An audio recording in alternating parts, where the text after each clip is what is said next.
accidentally set it on a wrong thing. This night's off to a great start. Yeah, this is off to a great start. Patrick, you've never had any issues with your videos, I'm sure. Never. So let's just do this all again. Cool. Sorry about that.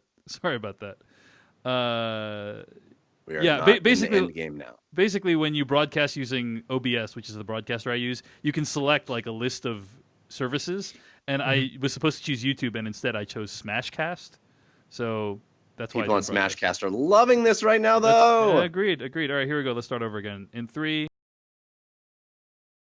Hello, everyone, and welcome to the Slash Filmcast. I'm David Chen, and with me are Devendra Hardwar, Jeff Kanata. And joining us today, he makes popular video essays about movies at his YouTube channel, youtube.com/Patrick H. Willlems. Patrick Willlems, welcome back to the Slash Filmcast. Patrick, how are you doing today? I'm doing great. Just got at the door from the movie and happy to be here. We're glad to have you here. All we're going to do today on this podcast is discuss Avengers Endgame. You can find more episodes of this podcast at slashfilmcast.com. You can also email us at slashfilmcast@gmail.com. Now, we are going to have a very brief, spoiler-free section of this review. And I read a bunch of reviews of Avengers Endgame from people who'd seen this a couple days ago. And a couple observations I just wanted to make about those reviews before we begin. Number one is that I actually thought overall the trailers did a very good job of concealing what the main plot of this movie was going to be. Yes. I thought there were hints. There were certainly some hints, but not quite exactly what was going on. I went back and watched all the trailers after I saw the film, and I was like, oh, wow, like very little of that was revealed in the trailer. So I was pretty impressed by that. But then what was funny was all these reviews went to great lengths to also avoid saying anything substantive about the plot of the film. Sure. And so you have like extremely vague generalities like emotions were felt and characters met again and tragedies were suffered and losses were, triumphed over, like. You're saying it was all in the passive voice? Yeah. It's like you can't, it's hard to talk about this movie without talking about the plot, but we are going to try for about, 5 to 10 minutes, and then we're going to dive into the spoilers for Avengers Endgame. Now, Patrick Willlems, yes. For your YouTube channel, you produced roughly, I want to say, 90 minutes worth of video essays. I think it's more than that, which is I was just talking about in the last month. But I guess total. I did this series of 3 videos on the Marvel Cinematic Universe that, I think I thought it was going to be like a 2-parter that totaled maybe 40 minutes, and it became a 3-parter that totaled like 100 minutes. So still kind of a tiny fraction of Endgame. True. Yeah. Actually, thank you, Jeff. That makes me feel better.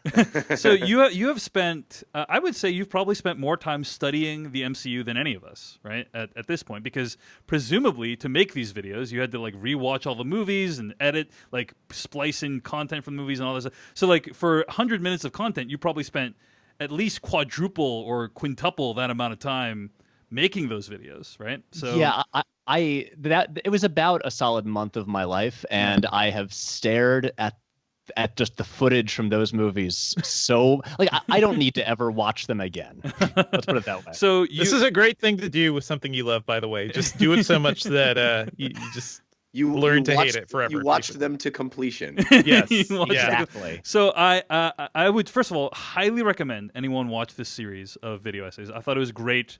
Everyone at Slash Film loved the essays as well, so just wanted to give you props. It is a great examination of the strengths and weaknesses of the MCU. But the kind of framing of this series of essays is you're not excited about Endgame, right? You're like you're a huge comic book nerd. And theoretically, Endgame is something you should be super psyched for, but because of the weaknesses of the MCU, you're not super jazzed about Endgame coming out. Now that you've seen Endgame, you just got back from the movie, are you now excited about Endgame? And I'm going to not spoil anything as I answer this question. I will say I was looking forward to Endgame, but it was just the kind of thing like on paper, it's like, oh, this is everything I've dreamed of since I was a child. Why isn't this like my most anticipated movie of the decade? Why am I just like, oh yeah, that'll be fun. And yeah, having seen it now, I'm not going to say like really excited, but I had a really good time, and it surprised me in ways that I didn't think it would, and it actually sort of almost responded to some of the major criticisms that I've had of the MCU, just as like, you know, a big 22 film thing. So yeah, I'm pretty pleased now. All right. Well, I'm glad to hear that month of your life making the series of essays had a happy ending, right? With you. And yeah. And I'm just gonna say now, I'm not gonna do a follow-up Endgame video. I've made it. You have to. Come on. You owe it to your audience, Patrick. I think we know who won then, right? Yeah. You're right. I just like after I finished the last one, I was just like, I don't want to ever make a video about these movies again. I just want to watch them and have fun with them and not have to like make an in-depth critical piece. You just want to hang your armor up like a scarecrow and walk away. You just and make some stew. Exactly. You're like the dad that locks the son in the closet with the box of cigars. Except he did it to himself. Yeah. Yeah, except you did it to yourself. Yeah. Yep. Patrick, I dare say that having a 100-minute video essay series where you talk about not looking forward to Endgame and then not making a follow-up video would be like releasing Infinity War and then never releasing Endgame. This is true. So, your multiple people have said this to me. So in the third part of my video, I had recent /Filmcast guest Griffin Newman on for like a discussion section, and he saw the movie yesterday and said, and I asked him like, am I gonna have to do a follow-up video? And he was like, you might want to, but probably not for the reasons you think. Yes. Yes. So now that I've seen him, I get what he meant. So I kind of want to hear. I kind of want to hear what we're talking about in the spoiler section. But yeah, so I got to go to Devendra Hardwar and ask you what you thought of Avengers Endgame in the vaguest possible terms, and particularly like we had a conversation on the /Filmcast not too long ago where you were saying like you weren't really looking forward to this, that the MCU had kind of worn you down a little bit.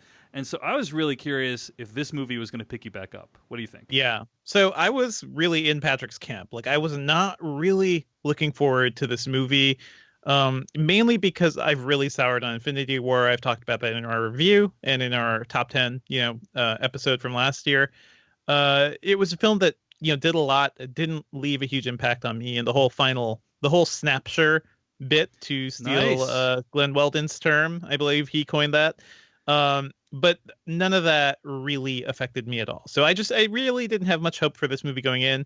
I was expecting it to be a fun time, but I wasn't super excited.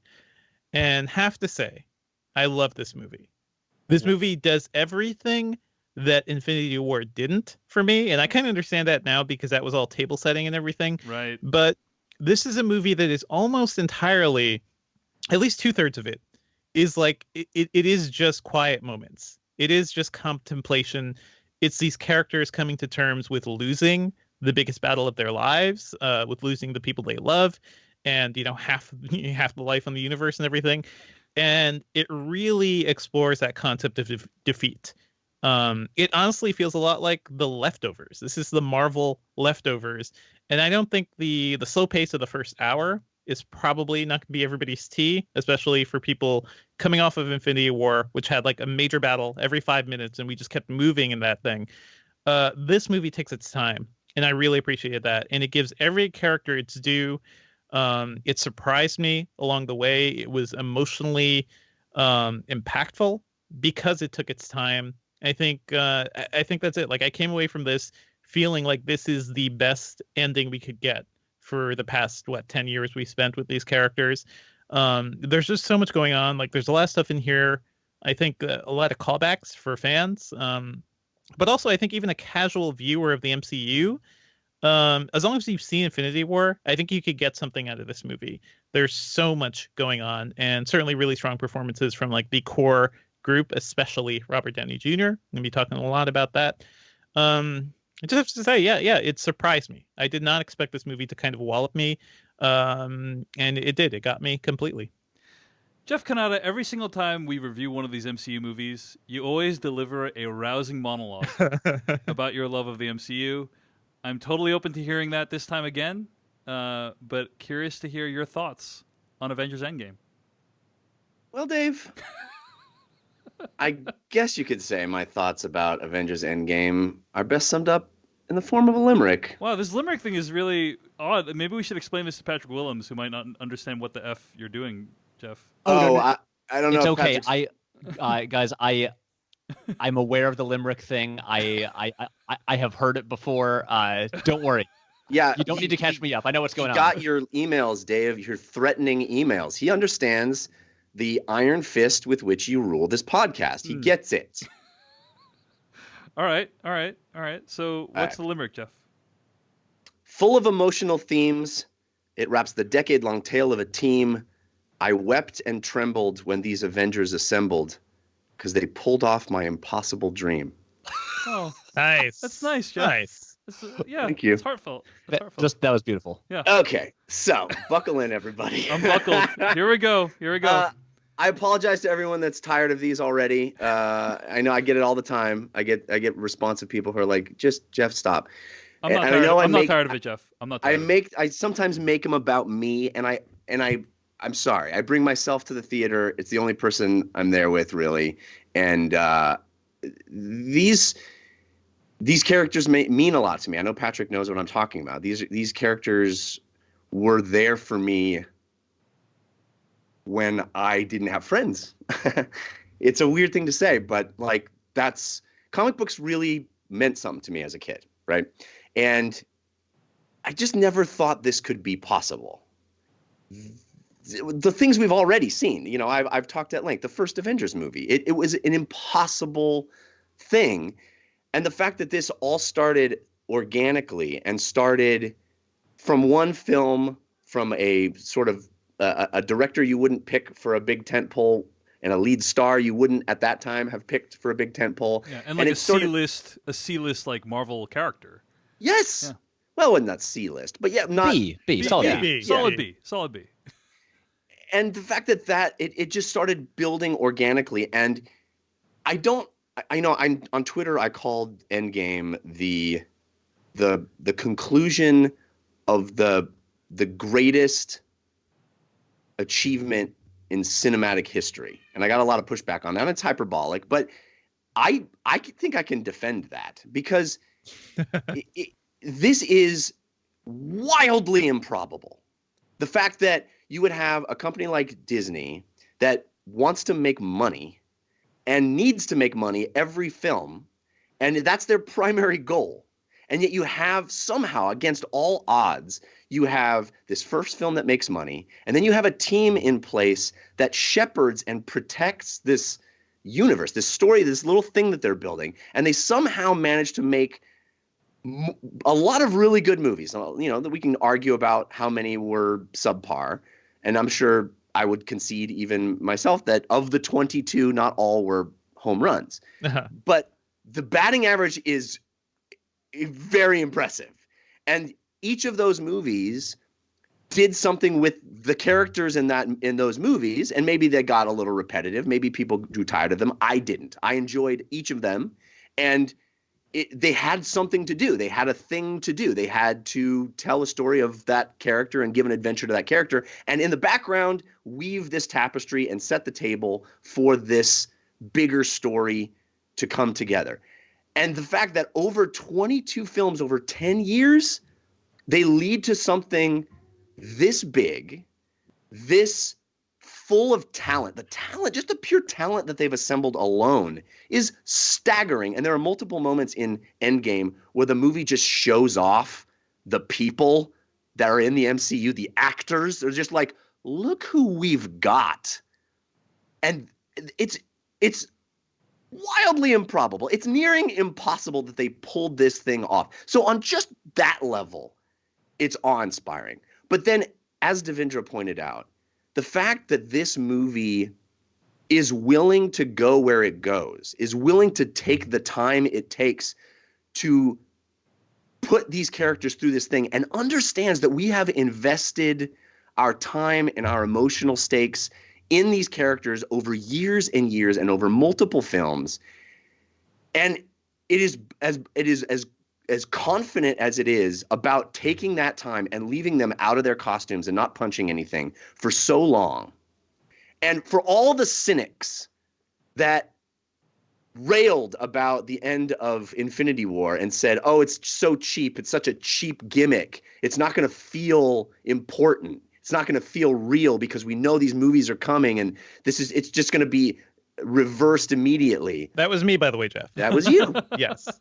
I think let me just say that I wasn't going to name names. That was partially me as well, but yeah. But before you lay out the screed, Jeff, like there are legitimate complaints there. You know, I don't think this movie completely nullifies the problem of Infinity War. It works because it's a good movie, whereas I didn't think like the other one wasn't. Fair enough. I mean, that's your perspective, and you're welcome to it. I think this movie proves that it wasn't a gimmick, that they were invested in telling this story, and it had weight, and it had impact in the world, and I think it validates that last moment in ways that no one expected. I certainly even didn't. It feels important. It feels like a big thing that happened, and they invest in it, and they take the time to really work through it. And I mean, within 2 minutes of this movie, I was crying. It is a powerfully told film, and it's a film not just about defeating the bad guy. I think it's a film about parenthood. I'm a parent, so I maybe read that into it more than some who aren't parents. No, it's very much there. It's the whole idea of like preparing the next generation and everything. Exactly. Yeah. Passing things on to the next generation. And how important that is. That quote that's been going around on Twitter lately about we live in a better world when men plant trees, the shade under which they'll never enjoy.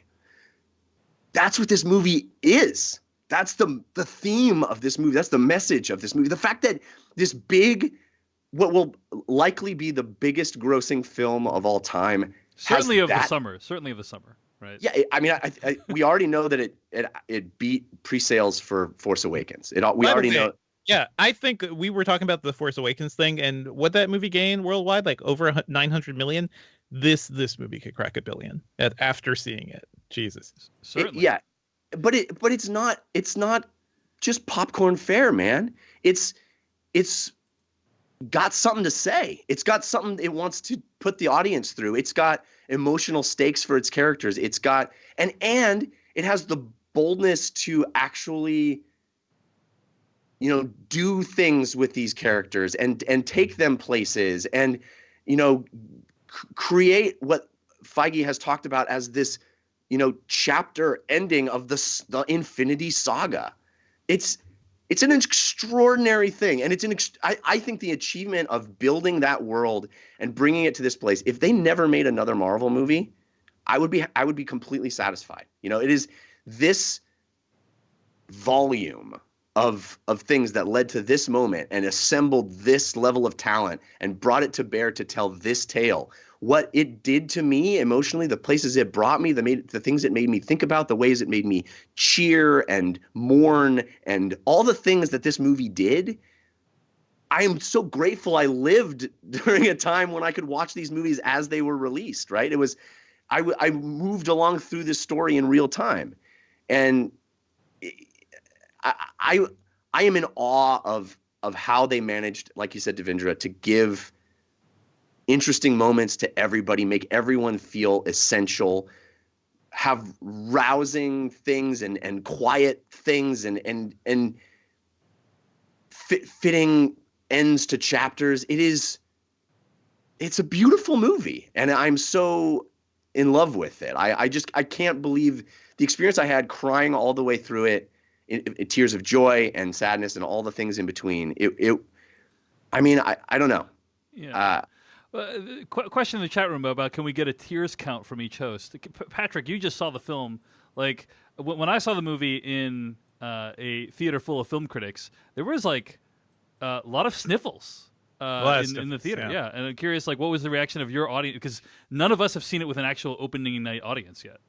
Oh, yeah. There was especially I'm going to try to figure out how to say this without without spoiling things, when like the volume of the movie kind of died down and in like quieter scenes, so you could actually hear things, I could hear lots of sniffling coming from all around me, just like great surround sound sniffling.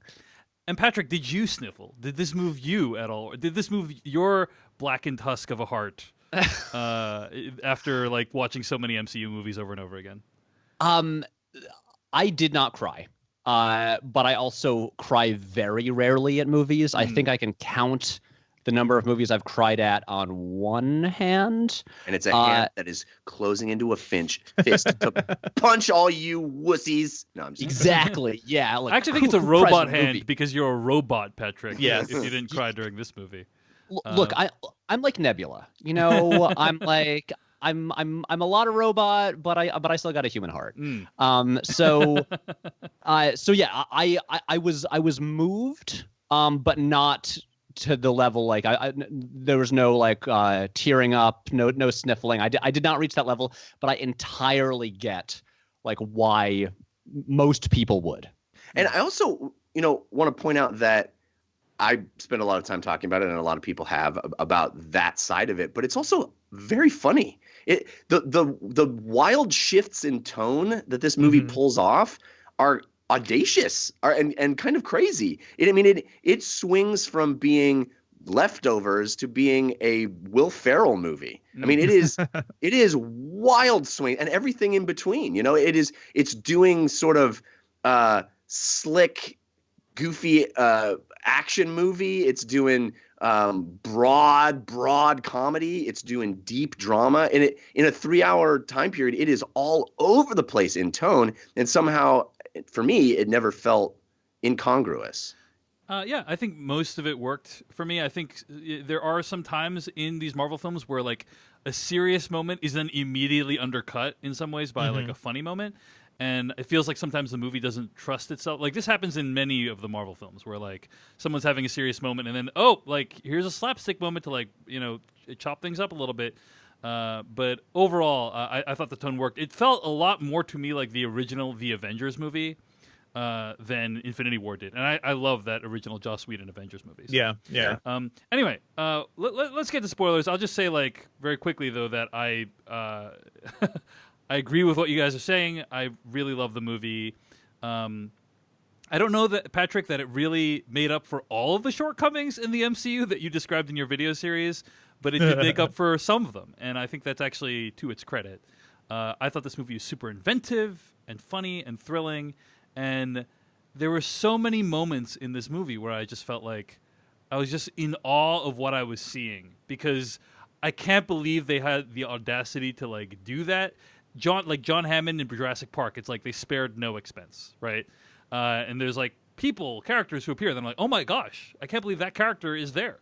And I'll dive more into that in the spoilers, but overall, I had a great time. I thought this was an incredible theatrical experience, and I think you're right, Jeff. Like, we are just fortunate to have been alive during this time. Like, you were talking with Dan Trachtenberg on Twitter about like, can you imagine like 20 years from now trying to like explain this to someone? Like, it's possible nothing like this will ever be accomplished again, right? Yeah. It's probable. It's a wildly improbable thing that they pulled off, and it's not easily repeatable, as we've seen other companies attempt it. A dark universe is starting. No, hey, it's coming back, guys. It's gonna work this time. Yeah. So yeah, it's possible. Like decades from now, this will be the time. We'll think of this as the time where they pulled off that cinematic universe thing. I also think if they had made Iron Man going, what we're gonna do is we're gonna make an Infinity Saga. I think it would never have worked, right? It really was organic. It wasn't just, it didn't just play out organically. It was legitimately organic.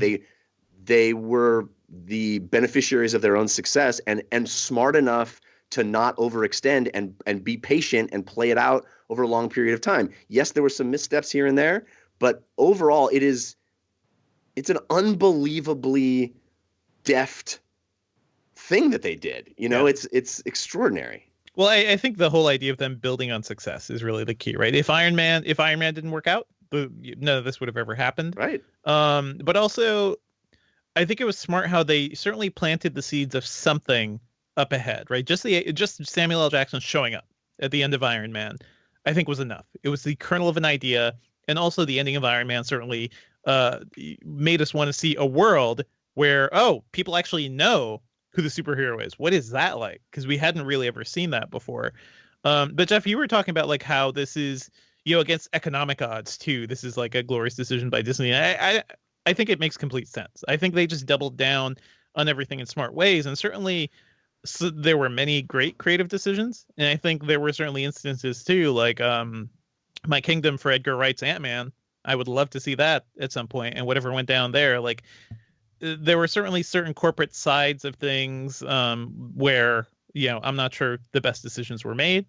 We've certainly seen some of the sequels that didn't turn out so well, but overall, it at least led to this, and this is worth it. Yeah, I read that book, The Big Picture, which kind of details a lot about the origins of Marvel, and Iron Man was made at around the same time as Incredible Hulk. Yeah. And the idea was that they'd make a few of these movies and see how they went, and if they went well, then they would keep doing it. And so they made Iron Man, they made Incredible Hulk, they made like one of the other ones, and Iron Man did really well. But if they had all done badly, we would never have gotten to this point in time. Yeah, but it was a smart gamble too, because it wasn't like they were banking. They didn't invest money in the whole franchise, right? Which is what Warner Brothers ended up doing. Kind of didn't work out well for them. Yeah. But I think back to who was it, New Line, right, for Lord of the Rings. They banked on that trilogy, and if that first movie failed, whoa boy, that wouldn't have worked out so well for them. Yeah. That's yeah. Right. No, and that was kind of the prototype of this whole thing too. Yeah, that's a good point. I do think a lot of great business decisions were made, certainly. So. Props to all the folks at Disney and for finishing this journey. I will say one last thing, and then I think we should move into spoilers. Is just that this is a movie that makes the entire 22 film journey worth it.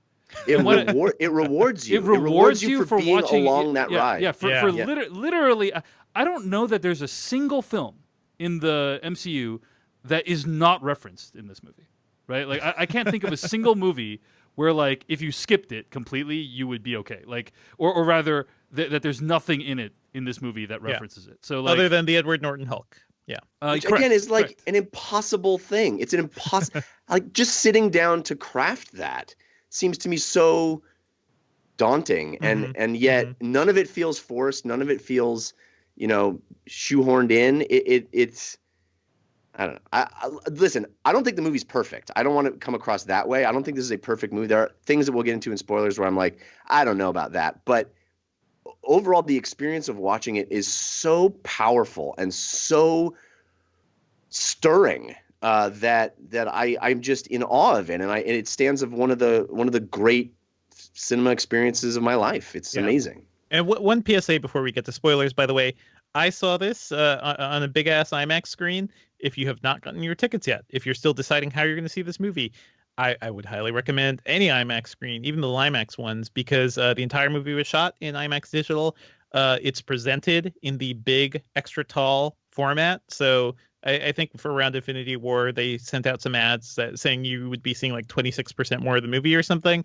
In this movie, there are certainly scenes, especially towards the end, where I kind of appreciated having that little bit of extra frame, and I think that's a big deal for a movie like this. Certainly pay for the IMAX if you can do it. Patrick Willem, did you see the movie in IMAX by any chance, or? I did, yes. Yeah. At the one, the same one, yeah. Yes, the biggest IMAX screen in New York. Yeah, and was it is the recommended format in your opinion? Definitely. While I we'll get into this later on. Like I have my quibbles about just the visuals of the film and some of the visual storytelling, but in the moments where it really matters, I do think that giant presentation does make a difference, and it's absolutely worth seeing this way.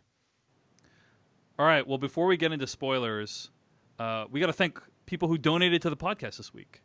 A big thank you to Philippe Herrera and also new subscribers Jeffrey Evans, Justin Coles, and Christopher Harris, who are donating at a regular rate per month. If you want to support what we do here on the podcast, go to paypal.me/filmcast. That's paypal.me/filmcast. And all the money you donate goes to help us defray the cost of seeing movies and putting on the show for you. You can also go to /film.com, click on the /filmcast tab, use the PayPal links on the side of the page. Never donate if it in any way causes you hardship in your life. But if you want to support us, we'd really appreciate it. And of course, for free, you can always go to iTunes or Apple Podcasts or wherever you listen to us and leave a review. That would be a big help. So let's get into spoilers for Avengers Endgame starting right now. I can't believe they really did the Ant-Man thing and really made him explode Thanos' butt. Yeah, that was shocking. It's amazing. That was shocking. So largely this movie, I would say, I'm not going to go plot point by plot point or anything like that, but largely this movie is divided into 3 sections, I would say, right? Like there's kind of the opening, right, where you're like dealing with the immediate aftermath of the events of Infinity War. And then there's like this vast long stretch that's a Back to the Future 2 homage, in my opinion. Time Heist. Time Heist, and then a big kind of final fight sequence, right? So let's take these take these. I think there's a clear break. By the way, there's a clear break between the very early success. I did not expect. Did Thanos die like within 15 minutes? Yeah, within 15 this movie starting? minutes of the movie. And I think that was. That is insane. It's insane, by the way, because that is what we've been waiting a year to see. And just throwing that at the audience like that and then making the heroes deal with the fact that you did what you set out to do. What did that really solve is glorious for a superhero movie. I've never seen that before. Before we even get there, can we just talk about how this movie starts? Yes. Because holy hell. I mean, it that ripped me up. So it was like the beginning, by the way, of A Quiet Place. It felt like the beginning of a horror movie. The Hawkeye thing. Yeah. Dark movie. I mean, it felt like the beginning of a horror movie because we all know what's coming. We know what monster is coming, and seeing him deal with that horror is insane. By the way, they never show anybody get turned to ash. It is so beautifully executed. It's like you're just disappears. Yeah. Well, because they also did it in the middle of this huge field too. Because like if they'd done it in a house, it wouldn't have been as impactful. But like because it's in a huge field, there's no way those people could be hiding anywhere. It's just like really upsetting, right? So quiet and so slow, and like to start a 3-hour movie there. Holy hell!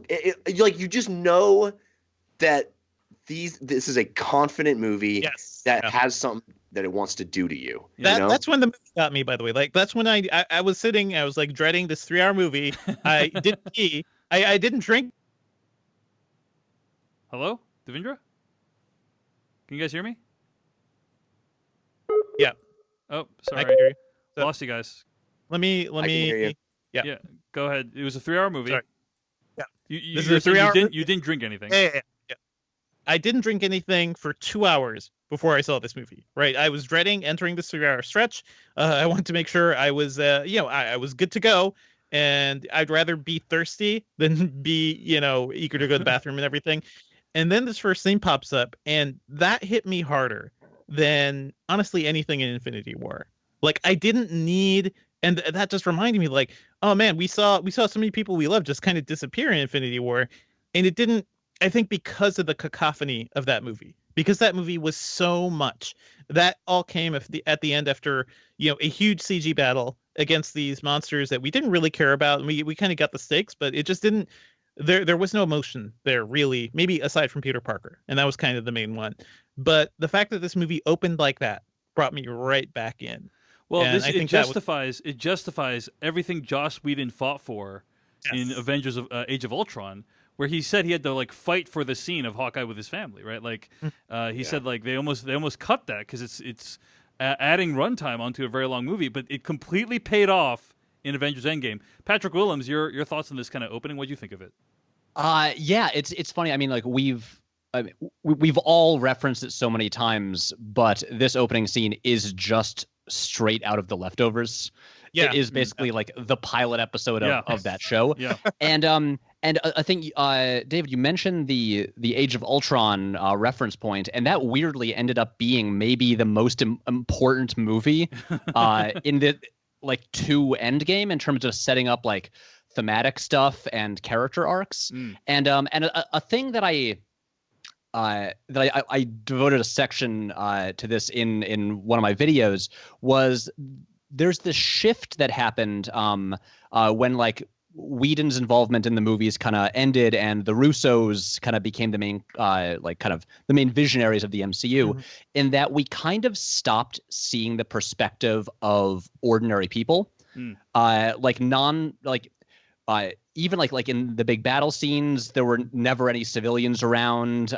We see way less of the regular people in the superheroes' lives. Yeah, like Civil War, that was an empty airport, you know? Yeah, exactly, like empty that. airport. And you compare it to like the Battle of New York in the first Avengers. You compare it to the Sokovia battle in Ultron. Like Whedon was very interested in the relationship between the superheroes and like ordinary people, and I think that Hawkeye's family was a really key part of that, because here was the one person who has like an actual regular family. And so bringing that back right away, I really appreciate it, because I do think that matters. And those in quotes deaths, they hit me so much harder than any of the ones in Infinity War, because these people aren't in a battle. They're just ordinary people living their lives. And as opposed to everyone that we saw die a year ago. And so right away I was far more emotionally invested just in the loss of the people than I had been in the last movie. Yeah. You've seen all of them much more recently than I, but isn't also Age of Ultron where we start having the inter-team love stories with Bruce and Natasha, and isn't that in Age of Ultron as well, or am I misplacing? Yeah, I mean, yes, that's the movie it's in. It then obviously isn't. I mean, other than them looking at each other for like 5 seconds in Infinity War, it never really comes up again. Right. Yeah. But it certainly pays off in this movie in interesting ways, and like all of those little juicy bits. And I just find it interesting that everybody seems to write off Age of Ultron, and it really has stuff that is important for the tapestry. So indeed. So this movie opens with like them. Carol Danvers kind of reunites with the crew after like Tony Stark is trapped in space. Carol saves him. They get back to Earth. Can I ask a really important question right here? Did Downey really lose a ton of weight, or was this digital? I don't know. Looks like he did. But after they made Downey like a young person in Civil War, I think it was like I believe they could do anything with CG, but he looked very emaciated in a way that was very convincing, I thought. He also never looked any better than that in the rest of the movie, so I don't know. No, the first Iron Man, he there were definitely shirtless scenes. He had beefed up at one point. Yeah, I'm saying in the rest of this movie. No, I think he gains quite a bit of weight after that first scene, Jeff. He looks a lot healthier. Yeah, he looks a lot healthier after that first scene, in my opinion. But anyway, so Carol, before they get to Earth, though, like I think that moment of like Tony Stark just kind of, first of all, that whole scene. Him like leaving the message to Pepper, which we saw in the trailer. That's how the trailers begin. You see this like wonderfully like almost like nurturing this relationship he kind of developed with Nebula, where they're kind of taking care of each other. Yeah, which I found was just very sweet, and even funny, though also funny. Yeah. But it was so like, oh man, you're telling me something really well visually here. You're saying so much, and then him sleeping. And basically the sun appearing on his face. And that was also the moment where I realized this entire movie rests on Robert Downey Jr.'s performance. Like us buying key aspects of this film really are down to him. And we'll talk more about that around the time heist, certainly. But that, I just want to say that moment, I love that moment. I love that moment of just like, it's hope. It is hope appearing, amidst the blackness of space. That's pure visual storytelling. Yeah, there's a lot of great economy in this movie, I think, actually, despite the movie being 3 hours long. So they get home, Pepper's there, and like they have another scene of just, that relationship. They're all so good. Every scene. That Pepper relationship that like has never really paid off. Now, I mean, this movie pays it off in a big way. It's like, I don't know, man. Yeah. It's amazing. Anyway, go ahead. So then they're like, okay, we got to find Thanos, get the stones back, and the best thing, which is what we've all said for a year. Yeah, they're just gonna go steal the thing, snap their fingers, and do it back. Is that what we're gonna do? Steve Rogers, yeah, that's what we're going to do. It's like they just acknowledged what everybody said. Yeah.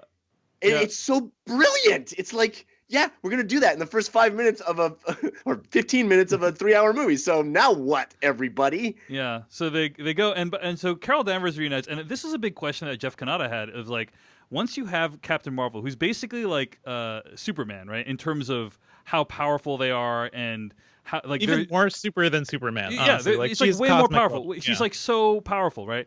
And the question is like, how do you manage having a character like that? And the answer that this movie came up with was scheduling conflicts. Yeah, but also like Earth, you are one tiny bit of my problem. Yeah, okay, I have a whole galaxy to protect here, and I can't just take care of you. One of the best lines in the whole movie, in my opinion, is they don't have an Avengers. Yes, they don't have you guys. You're like, they got me. I got you have this planet. I got everything else. It's such a shorthand, economical way of going. Oh, okay, I get it. Yeah.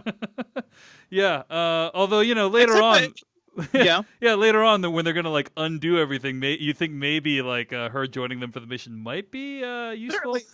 Half the life of the universe is certainly still on the line, so it fits within her scheduling plan. I assume that would be a little helpful. But anyway, so they go and then they take Thanos out, and like shocking moment when Thor cuts Thanos' head off, and it obviously a callback to Avengers: Infinity War, right? When at the end of that film, Thanos says to Thor, "You should have gone for the head," and like I had a feeling that was going to pay off in this movie. Yes, I just didn't know it was going to be in the first 10 minutes. Right? I love that they even referenced it, even before the death, where Thor is just like beaten and broken down. It's just like just thinking about that moment and that sort of that guilt. Where imagine that, right? You were the one person who could have saved half the universe, and you didn't because you aimed wrong. You aimed a little bit too low. So Patrick, but even before that, the cutting off of the hand with the glove on it. Oh yeah, that's shocking. Amazing. Shocking. Yeah, shocking. Like there were gasps in that scene. Yeah. Patrick, I was going to ask you, like, what was your reaction, your audience's reaction when like Thanos got his arm cut off and his head cut off, like, and what was your reaction? As far as the audience goes, I mean, people were cheering because it's like, holy shit, we're getting this already. Yes. Like this thing that we assume, like this confrontation we assumed would be like, we'd have to wait at least an hour for. Right. We're getting immediately, and also they're like, I mean, they're avenging. They're just hacking him up. And yeah, I was just because there was so little footage in the marketing for this movie. Yeah. The vast majority of it was from the first 15 minutes or so. Yeah. And so I had like and I avoided all spoilers, and I had like a very vague just assumption of what might happen in the movie. And I thought they might like go because I think they showed like a little they released the clip right before the title comes up where they're just like, yeah, we're gonna go like get that son of a bitch or whatever. Yeah, cut to opening credits, right? Yeah. Yep. Exactly. But so I figured they might go see him early on, but I figured they would just lose and then regroup and figure things out. So I was very pleasantly surprised because I mean, I feel like with a lot of these Marvel movies, which I enjoy, and that I've been reading the comics since I was a kid, I usually have a pretty solid idea of what's going to happen in the movie going in. Like even in Infinity War, like I've read the Infinity Gauntlet. I figured, he would at some point wipe out half of everything, and so this just kind of threw me for a loop right away. I was like, oh, okay, not where I thought this would go. And should I wait? To mention the next big thing that happens. Well, let me just say right there, because I just want to jump in and piggyback what you just said, because, Dave, you and I just did a little video about avoiding spoilers. And I would just like to say that moment that you described, Patrick, of which I experienced as well during this movie, the head gets chopped off and Thor walks off and then things blur. Mm-hmm. That moment is what I chase my whole life. Literally going, where does this go Where does it now? go? Indeed. Hey, Jeff, you know What what? do they do? I saw all the trailers. I also had that feeling. It was pretty great. Yeah, It's pretty great. The trailers were pretty vague. Like I think you could have watched Yeah, it and yeah. still had Listen, that you guys, feeling, but that's not the point. And Dave, we talked about this, so I don't know why you're even making this. The point is, you never know. You can't trust the trailer. Can't trust that the trailers will be good. I'm saying Right. in So this instance it's they were. wonderful. But yeah, I understand. Yeah, it's wonderful this proved to be the case this time. Yeah. But I ain't gonna take that chance, bruh. It is a incredibly disorienting and liberating feeling when Thor walks off into the distance of like, yeah, what is gonna happen? What But is the rest of also, this movie even gonna be? You know, like His emotion in that moment, by the way, is just pure resignation. yeah, It's like, yeah, well, I did it, and now what? yeah, It's not a triumphant walk off. It is a yeah. well, yeah. Now Yep. what? Yeah. Yep. Patrick, what were you gonna say is the next big thing that happens? Oh, it would be the time jump. Yeah, 5 The years. The later. slow time. Yeah, 5 pause. Yeah. years. Pause later. Yeah. And so I'm not being hyperbolic when I say that in all 22 MCU movies, nothing has surprised me Yeah. as much as when it said years later, because like 5 appeared and I was thinking like, okay, so weeks, months, and then it said years and I was like, what? Okay, and because. I apologize in advance, just because I'm gonna keep saying like, so this thing that I said in my videos. It's cool. It's cool. It's cool. But a thing that I said in my videos is that one of my, main issues with the MCU, as much as I do like pretty much all the movies, is there is this feeling of a lack of change and consequences. Right. They're very good at like making it seem like things change. It's like, oh, S.H.I.E.L.D. is gone, but then it doesn't really have any impact on anything. Which was insane, by the way. That whole thing, it even impacted the show, but still didn't really make a dent on the cinematic Yeah, universe. or really, I think a really good example you brought up in the video was like Spider-Man at the end of Homecoming is like, I don't want to be an Avenger. I'm going to be a high school student instead. But then, like in the next movie, he's an Avenger. You know what I mean? Right, and it's all a result of just like the sort of the weird thing of taking these long form serialized comic book storytelling and then trying to turn it into feature films. It's basically like cramming a square peg into a round hole. Yeah. Because in the comics, when there is a big event like that, it's like, oh, you've got a year of like smaller stories to like explore it, but you don't. The movies are all like the big events, so you don't get the chance to like explore.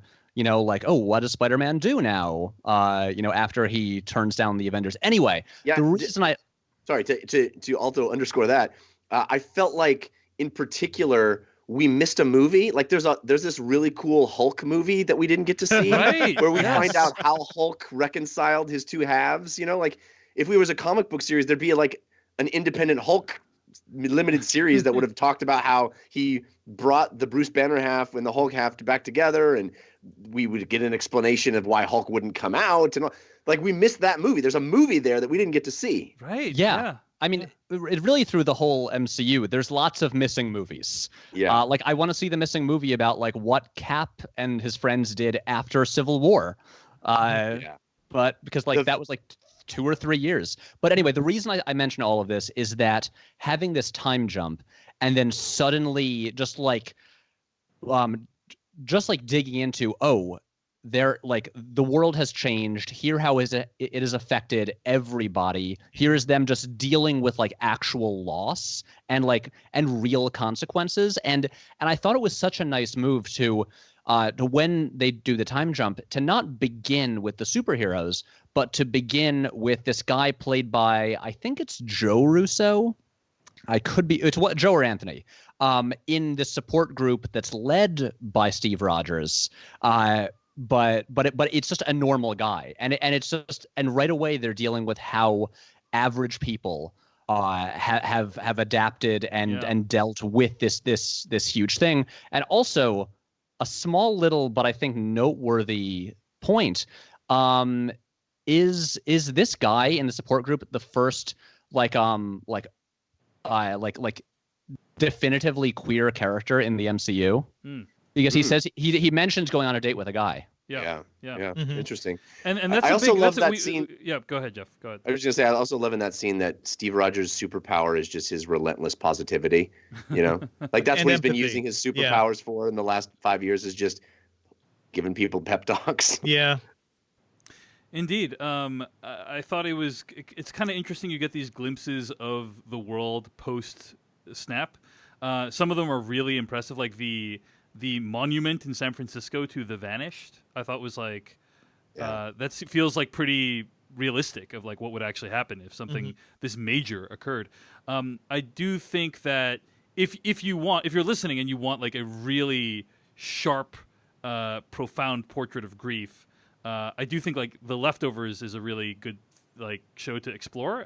This is a movie that does some things that The Leftovers does. The Leftovers has 3 seasons to do it in, and so like it's a much more deep and sprawling exploration of the idea of like a bunch of people disappearing from your life all of a sudden. So I just want to give a shout out to that show before we move on.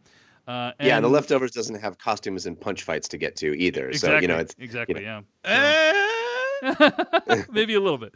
A little bit. So then Scott Lang comes back, right, from the quantum realm because a rat triggers the return journey for him. And then like, which only seems weird because we haven't had a camera on that thing for the last 5 years, right? Yes. Right. Yeah. We just looked at the one particular day where this weird thing happened, but yeah, but there's 5 years where nothing happened, and then Ken Jeong has like a wordless cameo as like the security Can guard. we talk about this? Because this is one of the most important things about the movie for me. Yes. So for years now, I have been fascinated by the Russo brothers' ongoing quest to put every core Community cast member in the MCU. Yes. Yeah. We got Danny Pudi in Winter Soldier. We got Jim Rash in Civil War. They didn't direct it, but we got Donald Glover in Spider-Man: Homecoming. And now in this movie, we get Ken Jeong and Yvette Nicole Brown. Yes. We're 3 away from the full set. I really want this to happen. Well, Don Glover was in Homecoming, was he not? But that doesn't count, he was. I guess, right? No, it counts for me. Okay. We still don't have Joel McHale, Gillian Jacobs, and Alison Brie. All right. We're close. We're getting close, yeah. So then Scott Lang helps them kind of put together this idea that, like, hey, the quantum realm, if we could find a way around, we could get there. And they go to Tony Stark for help. And, like, I thought this Tony Stark stuff was really profound, right? This idea that he was one of the few that didn't lose a lot in the snap, right? Yeah. And that he needs to like protect what he already has, and like making that decision might be a tough one for him. Well, he's still selfish. Like that's the point. And this is who this character kind of always was. It was him trying to, exist outside of his own ego, right?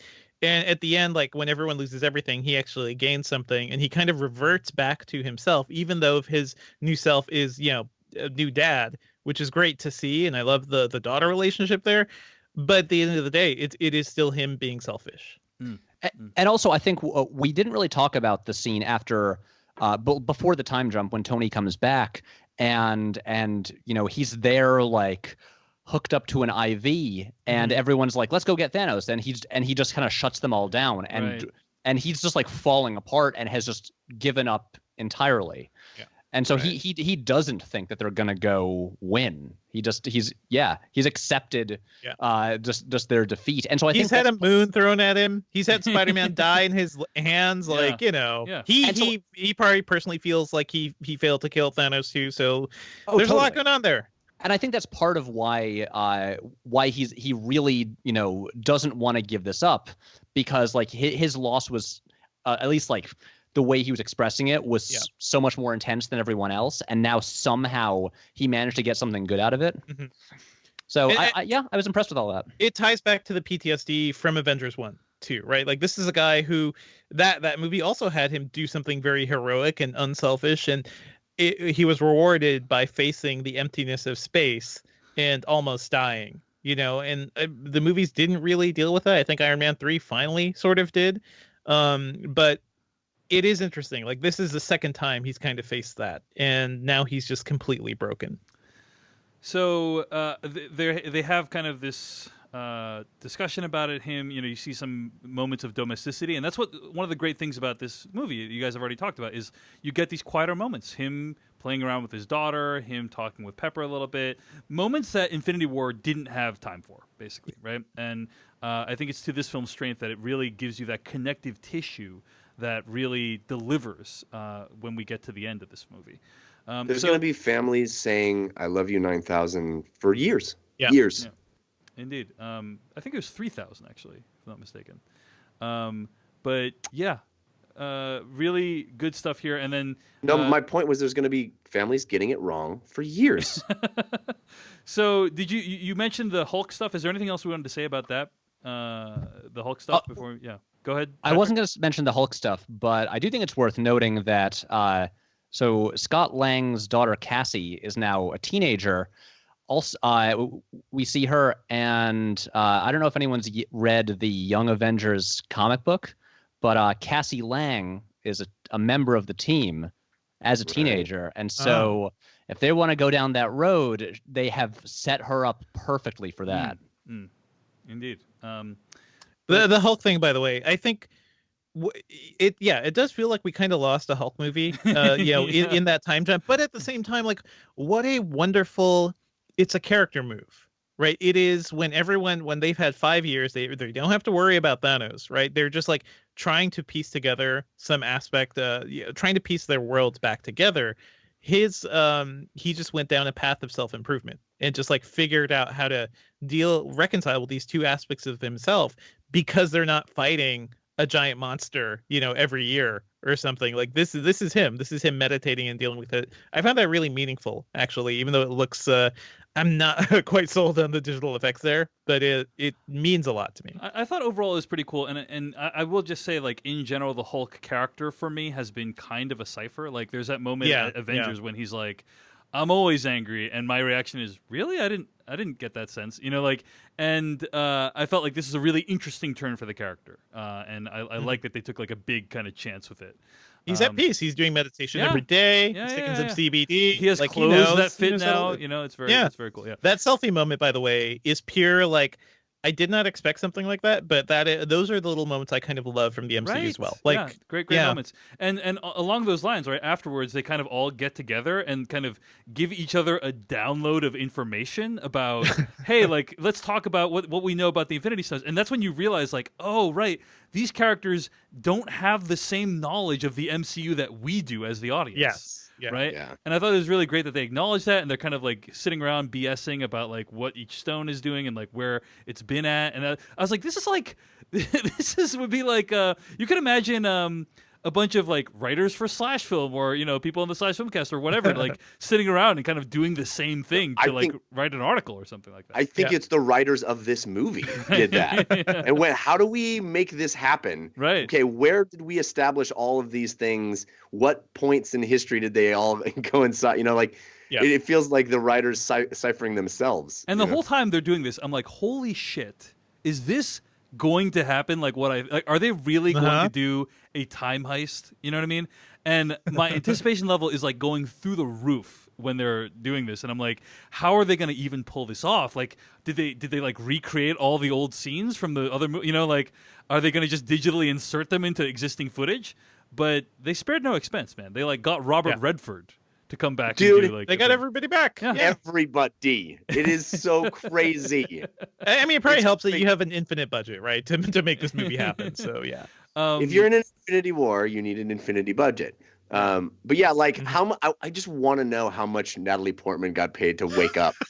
Well, I think I'm not sure, but I think that actually might be footage from Thor: The Dark World.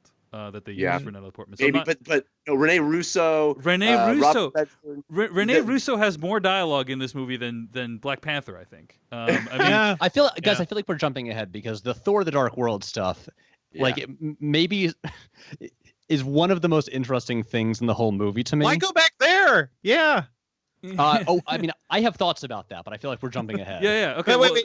One step back, because I think one of the most important scenes in this moment of this movie is like after they bring the idea to Tony Stark, and then he starts Tony Starking, right? He just starts throwing ideas around. It's like, okay, computer, do this thing, yada, yada, yada. That moment where he sits down and stares at the computer in disbelief. Yeah. Another falls backward. It does not matter if the science like makes fuck all sense about how this time travel thing working. It's like a quantum zone, yada yada yada. We have a special shape they're going through or something. His look in that moment sells the fact that they've solved it. Yeah, and I think that was pretty impactful. Yeah. I also love the little scene between he and Pepper Potts of, do I do this? Yeah. Do I do it? which is amazing because we've established through Infinity War and even in previous Iron Man movies, she's like, stop risking your life, don't go, don't do the things. I don't know. I thought that was a cool place to be at with those characters as well. So they come up with this whole plan to go back in time, use this stuff that Stark has built, and all the characters are introduced, and like they kind of each get an assignment of like.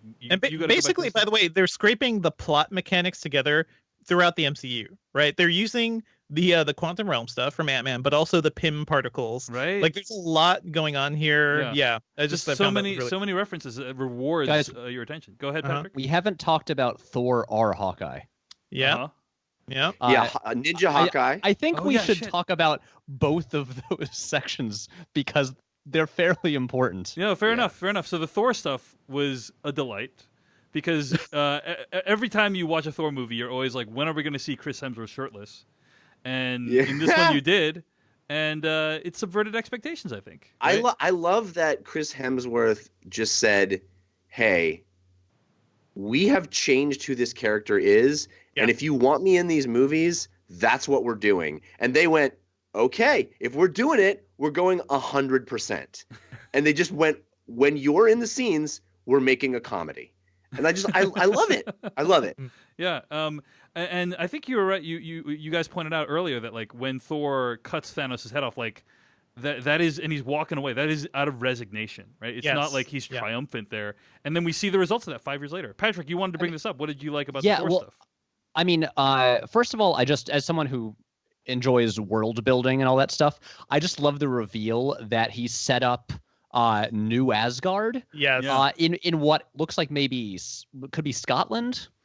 Wasn't the place from Thor Ragnarok technically? I guess that whole island in Norway. In Norway, yeah. That didn't even occur to me that it would be the same place that where Odin died. It looked very similar, but thematically that made sense to me. Yeah, it just looked to me like Scotland or Ireland. But But I like that the language on the sign was like a Slavic thing. Yes. Okay. Yes. You're right. Let's. Yeah. Gotta get these videos right, Patrick. Come on. I know. This is good stuff to know for my inevitable Endgame video. But I like that he's got this whole like fishing village now, and Valkyrie is there, and we got confirmation that Korg and Meek are okay. But also Thor, as much as his stuff is largely comedic, he has PTSD. Like the part where Thanos' name is mentioned, everyone kind of the scene switches from comedy to drama really quickly. Yeah. And it's like, it's not just that, he's kind of like slacked off and let himself go. It's like, this is just a result of like the trauma that he's clinically depressed. Like he is not in a good place right now. Kind of like Hawkeye. By the way, that fantastic, like, I think it was pretty much a one shot. That whole introduction sequence of him confronting the Yakuza and then going through the building and then like jumping out the window, I believe. I want to see that whole scene again, but I feel that was one take. I think it was. I have a mild beef with it. I think it was sort of. This is a thing I have with some oneers where it's like sort of technically impressive, but I because like a lot of the action is taking place like off screen and stuff like that. I don't think it's especially elegant. And then when the fight is happening and it still keeps being a oneer, and so the camera will be like kind of spinning around them, and I kept thinking about how it was one shot, and I was like, because we're technical nerds, so that's what we'll do. And I'm just like, this doesn't need to be. And you could have, made it half as long and probably a little bit more impressive. But anyway, Hawkeye's now just, hunting Earth. Yeah. It's hilarious that it is Clint now, basically aping Asian iconography, just like his friend Scarlett Johansson. And I find that kind of hilarious. Oh, perfect. He's gone full Wolverine. He's gone, pretty much. And he's hunting a guy who is in the Wolverine. Yes. Yeah. Right. Yes. You bring up a good point, though, that something that's interesting about this movie is that it makes references to other movies. And there's actors in those other movies that appear in this movie. right? Listen. It's Last Action Hero rules. It is Stallone as Terminator, basically. Like that's how it goes, right? You just Right. flip it up. Right. There's like an alternate universe of other actors that are in these movies, right? So when Tony Stark calls Thor, Lebowski, maybe he doesn't realize that the Big Lebowski was played by someone who looks very similar to Obadiah Stane from the first film. I bet Obadiah got that all the time.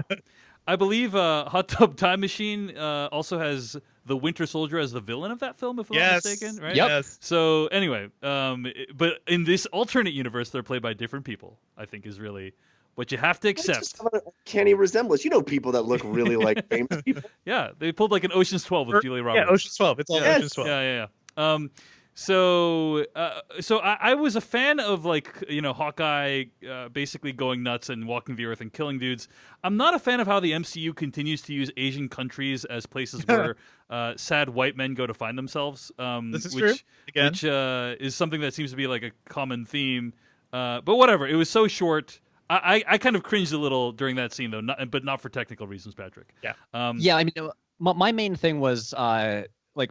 I feel like the main reason they also like picked Japan is it's just that in Tokyo they have it's an excuse to have a lot of like cool neon lights of different colors. Yeah. And as someone who has very publicly complained about the visual style and color palettes of the MCU, I thought this scene like in many ways looked better than a lot of the rest of the movie. Yeah. And but also it's like, look, just I'm always down for more scenes just set in like neon lit streets while it's raining. Yeah.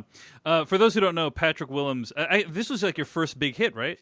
It was the first video essay I ever made, and I owe any success I have had since then to this one video. Yeah, he made a video essay called "Why Do Marvel's Movies Look Kind of Ugly?" That got 2.8 million views in 2016, and it's basically about like how Marvel movies don't have very much contrast, like literally from the color palette perspective. So anytime you kind of see they're it, very gray. Yeah, in movies like this, and in Guardians of the Galaxy, and like in the Japan scene in this movie, it's kind of a treat to get like a little splash color in your Marvel film. Right. Yeah. So yeah, go ahead. No, I was going to say, like, it's nice, and I don't think anyone was too freaked out by having a bit of color, and it wouldn't kill them to put some more color in the rest of these movies. By the way, Hawkeye moving from one anachronistic, like old school weapon to another. This guy, just like step it up. Okay, you get a laser gun. Come on, you're fighting Thanos. This bow and arrow isn't working so good. You know what I need is just a big knife.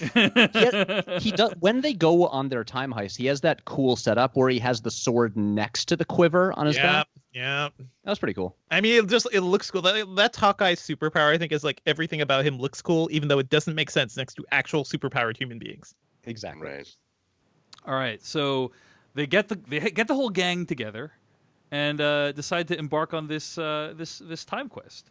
And this is kind of like the bulk of the movie, as far as I can tell, where they go back in time and try to get the Infinity Stones from those time periods. And there's a bunch of like interest. Obviously, the construct is borrowed from Back to the Future 2, which they call bullshit in this movie, which I thought was hilarious. I really enjoyed the quick little discussion of what time travel is. Yes, I love it. So fun. It's just cool so fun. little aside of if you go back in time, then that's your future. And it's just like, oh, that's cool. I dig how you are, backhanding it away. It's fine, but I thought that was clever. I hadn't heard that before. Well, I thought it was also interesting how like the Ancient One explains the idea. I think the Ancient One does the clearest articulation of this film's theory of time travel, right? She has a visual as well, which is nice. The nice visual, super nice visual, right? Of like, hey, this is like the timeline, and but every time you make a change, like you're fragmenting us off into like a different time period. Just because Christopher Lloyd had to use actual chalk and a chalkboard, and she got to use glowy bits hanging in the air, doesn't mean. To be fair, he did say, "Please excuse the crudity of this model. I didn't have time to paint it or make it up to scale." It's true. So I thought the time mechanics were like whatever. You can't think too hard about it, in my opinion. But they at least did somewhat of a job of trying to explain what it was. And then you get to go and revisit all these movies that they seemingly like reshot, right? Put like it filled it in with moments that you didn't see when you saw it the first time from a different perspective. Again, it's all those interstitial moments, right? All the in-between moments that you didn't see, right? The cleanup of Loki after the movie had ended, of the first Avengers movie had ended, is just it's so great that we saw the like cleanup. It's awesome. But well, not only that, Jeff, like the Captain America Winter Soldier in the elevator scene where like it's like the exact same dudes in the elevator and you think like you know what's gonna happen, but Frank Grillo's so happy. He's so happy he's when back. Those guys walked out and it was all the same actors, like I was just like this movie is insane. And then he goes in and does the cool like even inside wink wink nudge nudge to comic readers where he says Hail Hydra. It's just so freaking brilliant. Theater erupted, by the way. It was just like, of course. Biggest laugh of the movie. Yeah. Oh, interesting. What's that? For me, in my audience, I think that was the biggest laugh of the movie. Yeah. Setting up for that big punch fight and just Hail Hydra and strolling out with it.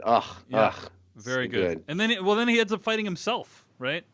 Which is an awesome fight. Yeah. It's pretty also good. because he could never explain to his younger self, like the more like upright, do-gooder Captain America who did not see Shield fall apart. Right. He of course he couldn't even explain himself to his past self. So his only conclusion is to kind of fight. And I do love we get the that is America's ass. Yeah. Yes. Yeah. Very good. Very good. Well, even before that, the line that says everything you just said in shorthand is, "I could do this for hours." Yeah, I know. Hey. And I like how like that whole mission basically doesn't work because like Loki comes and takes the Tesseract. And by the way, that's at his feet. That's gonna be a Loki TV show, right? Yeah, Isn't that what's happening? Yeah. So that's that whole thing. By the way, I love that they did not let that original Captain America costume go uncriticized, because go back and watch that movie now. That movie looks awful. At least the costumes look terrible. I think part of it is at least intentionally cheesy. I would say, but agreed that he has a much better, more sleek look today. Agreed completely. Well, guys, like the trailer for the first Avengers is something I use every week for my PC battery benchmarks. I kind of drain batteries with it, so I see that trailer a lot. We have come a long way since just that trailer. And what was that? 2012, 2011? Just the aesthetic of the movies has changed so much since then. So that's kind of one storyline. Then they go back in time because Loki takes the Tesseract, and then who knows what that's going to happen with that. But then they go back in time to get the Tesseract at an earlier point in the timeline, right? Where 1970. Tony has a chance to meet his father again, and that is really powerful because of everything we saw in Captain America: Civil War. Right, we get a much deeper glimpse of his relationship with his father there, and his father's untimely death. And I think you guys were talking about like how this movie is in some ways about parenting, and that part really I kind of thought I knew the universe of what might get me choked up in this movie when I walked into the theater, and that I did not see that gut punch coming with him and his father, and like them like having this final interaction. Very reminiscent of Back to the Future, but it's kind of like this interaction that like the father has no idea what's actually happening, but Tony does, and it's like kind of his way of saying goodbye to his dad. And we saw him try to reconcile that in an elaborate hologram simulation that he's built up, where he actually can watch younger him and have the conversation he wanted to have, and none of that worked. None of that gave him peace, and he actually gets to go back in time and have it for real. Like, it's perfect. Amazing. But by the way, kind of lacks security in that government facility. Just like, hey, dude, what are you doing? I've never seen you before. Yeah. What are you doing with the suitcase? Let me check out what's in your briefcase there. What are you taking away from this facility? Nice moment with Steve and Peggy, right? In the kind of office when basically sets up the ending. Also, like earlier on in the film when he looks at Peggy's picture, I'm like, he hasn't done this in a few films. I'm pretty sure he's gonna end up with her in some way. I really like the Peggy stuff, and like the loss of that whole life that he was supposed to have with Peggy in some ways looms over this film, and is resolved by the end of it. So I really appreciated that. So that's kind of like one of the missions, right? Another mission was like the Thor going back to Asgard, getting one of the stones from Asgard, and then Thor encountering and Rocket Raccoon. yeah, with Rocket Raccoon, and encountering his mom, who has not died at that point. And this is the only this is the only thing in the world that has made me want to go back and revisit Thor: The Dark World. Seriously, Watching this, and I was like, man, like I must have missed a lot in that movie. Or if I had watched more closely or remembered it, this would probably be hitting me a little bit harder, right? Because I mean, I even forgot about the Jane stuff. Like, I remember like there was some weird power thing happening, but I did not even realize that was going to be an Infinity Stone too. Yeah. Well, having just rewatched that movie pretty recently, this surprised me more than almost anything else. Just like, of all, I mean, they are kind of doing like a greatest hits thing where it's like, oh yeah, let's go back to like the first Avengers movie with the Battle of New York, what everyone's favorite part, are like the first Guardians and stuff like that, and also Thor: The Dark World. Like, it's such an unexpected choice. But what I found really interesting about this, and this happened a bit in some of the other storylines, but it sort of retroactively fixed problems with those movies. And so, like, I don't think Thor 2 is like bad. I think it's fine. But like on, one of the like, I have a pretty low down on my like ranked list of the MCU movies. But I think one of the big problems with it is that it does have a big death with Frigga, Thor's mom, and yet she's barely a character. She and Thor barely have a relationship, and so it doesn't really land. Yeah. Like it should be more significant than it is, and here suddenly now 6 years later we have like a real relationship between the two of them that I feel like now if I were to watch The Dark World again, which I probably will not do, I would care more about her just because she actually like seems like more of a character based on this, and yeah, it would just again such an unexpected movie to go back to, and also just seeing them like kind of imitating the different lighting style of The Dark World, and also just Rocket Raccoon and Asgard. It's just fun. Yeah. They also call my rabbit. It's great. I was sad we didn't get to see a fat Thor versus old Thor moment, but I guess it would have been a little redundant with the two Captain Americas fighting. And also, just to be clear, so Rocket Raccoon just went up and like injected Natalie Portman with this thing and sucked the ether out of her. Yeah. I was like, was she conscious? Was she like asleep when this happened? Like, what happened? Unclear, Patrick. But yeah, I agree that this part of him with Rene Russo, it's again like kind of the idea of being able to have time with a parent that you didn't think you would ever have again, right? Is like a very profound thought. And this movie, I feel like, really nails that idea with both Tony encountering his dad and then Thor encountering his mom, and like being able to say to them like the things that you always wanted to say, but like you also can't really say it because you're traveling through time. Well, and again, the message is this is in your hands now. Like my generation is now passing it to you. It's in your hands now. You have to do something with it. And I think that is the message of this Avengers team, right? This is the end of this Avengers, the classic Avengers. And they are quite literally, the themes of the movie reinforce this passing of the torch to the next grouping of heroes, the next generation. You could say an entire final action sequence is that. Yes. Yeah. So the other kind of plot line where they travel back in time is to where the Guardians were, right? The Guardians of the Galaxy. And it's pretty hilarious to like that the movie kind of takes the piss out of the Guardians of the Galaxy soundtrack, right? Which is that like if you see a guy just dancing to the music but you don't hear it, he looks pretty silly. I thought that was kind of a fun little moment there with Peter Quill. And this whole thing with Nebula being able to like be connected to her other past self, I thought was interesting. Felt a little bit Deus Ex Machina from a Thanos side. Like if I'm Thanos, it's a kind of like a thing that saves me that comes out of nowhere. But it didn't feel completely unreasonable because we do know Nebula is like partially machine.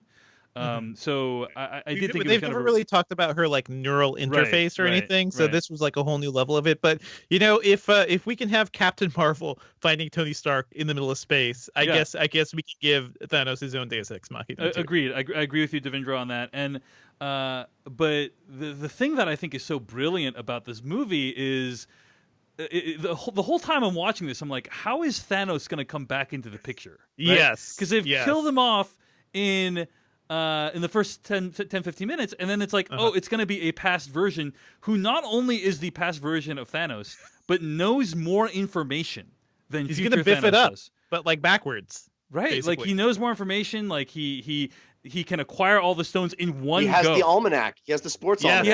He has the sports almanac, and he can go back and just get them all at once. And I thought that was like, wow, like what a brilliant idea of bringing back that character back into the picture and make him more dangerous than before, right? Yeah. Like that, just I really like that as a plot machination. So appreciate all that stuff. Now we're about to get to like the final fight scene, but anything else you guys want to say about like this kind of time travel sequence? Super fun, super inventive, great homage to Back to the Future. I loved it. Are we gonna talk about the Soul Stone? Oh yeah. We're gonna talk about the Soul Stone as well.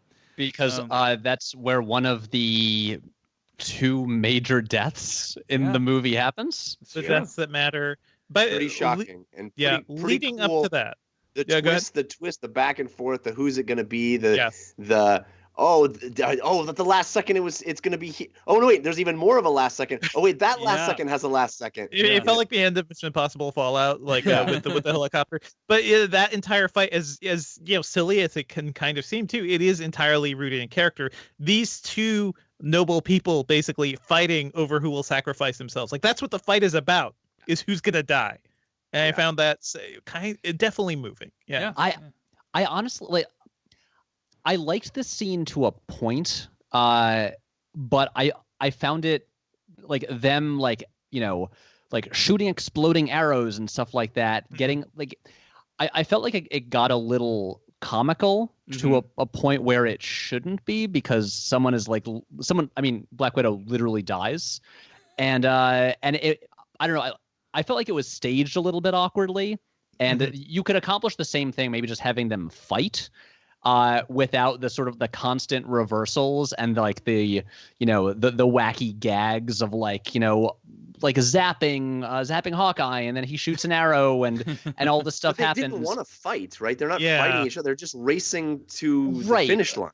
I mean, like I don't even need a fight. I just thought that it kind of like hurt the tone because it kept going back and forth to the point where like at least my own personal reaction, I didn't find myself as moved as I should have been. And then we just kind of get like a bunch of like extreme close-ups on their faces. And I'm just like, I like the scene in theory. I just don't love the way it was staged. I think it works for me because like we basically the backstory between these two characters too, because we see them kind of working together throughout the series, but the backstory is that they were like best buds, best bud fighters or something, right? And this is who they are. They're soldiers when it comes down to it. So how are they gonna solve this argument, which is a very important one, and clearly someone has to die. I guess my only issue with the scene too is that maybe they could have done something else. Like maybe they could have figured out a way around this rather than so willingly go into the do the thing the creepy skullface guy tells them to. Basically, I think it had to be... Go ahead, Jeff. No, you go ahead, Dave. I think it had to be staged that way to some extent for a reason, Patrick, because what Red Skull says in the first Infinity War, right, is he says that in order to take the stone, you must lose that which you love. Yeah, and so they kind of had to end with a situation where like one of them is like hanging on to the other character literally. Or else, like, if it's just like Hawkeye running and jumping off, I don't think it would be as impactful. That's true. That's right. True. And I mean, I'm fine with just the hanging off part. Yeah, like jumping and grab rather than like a kind of comedy of errors of like who's gonna yeah.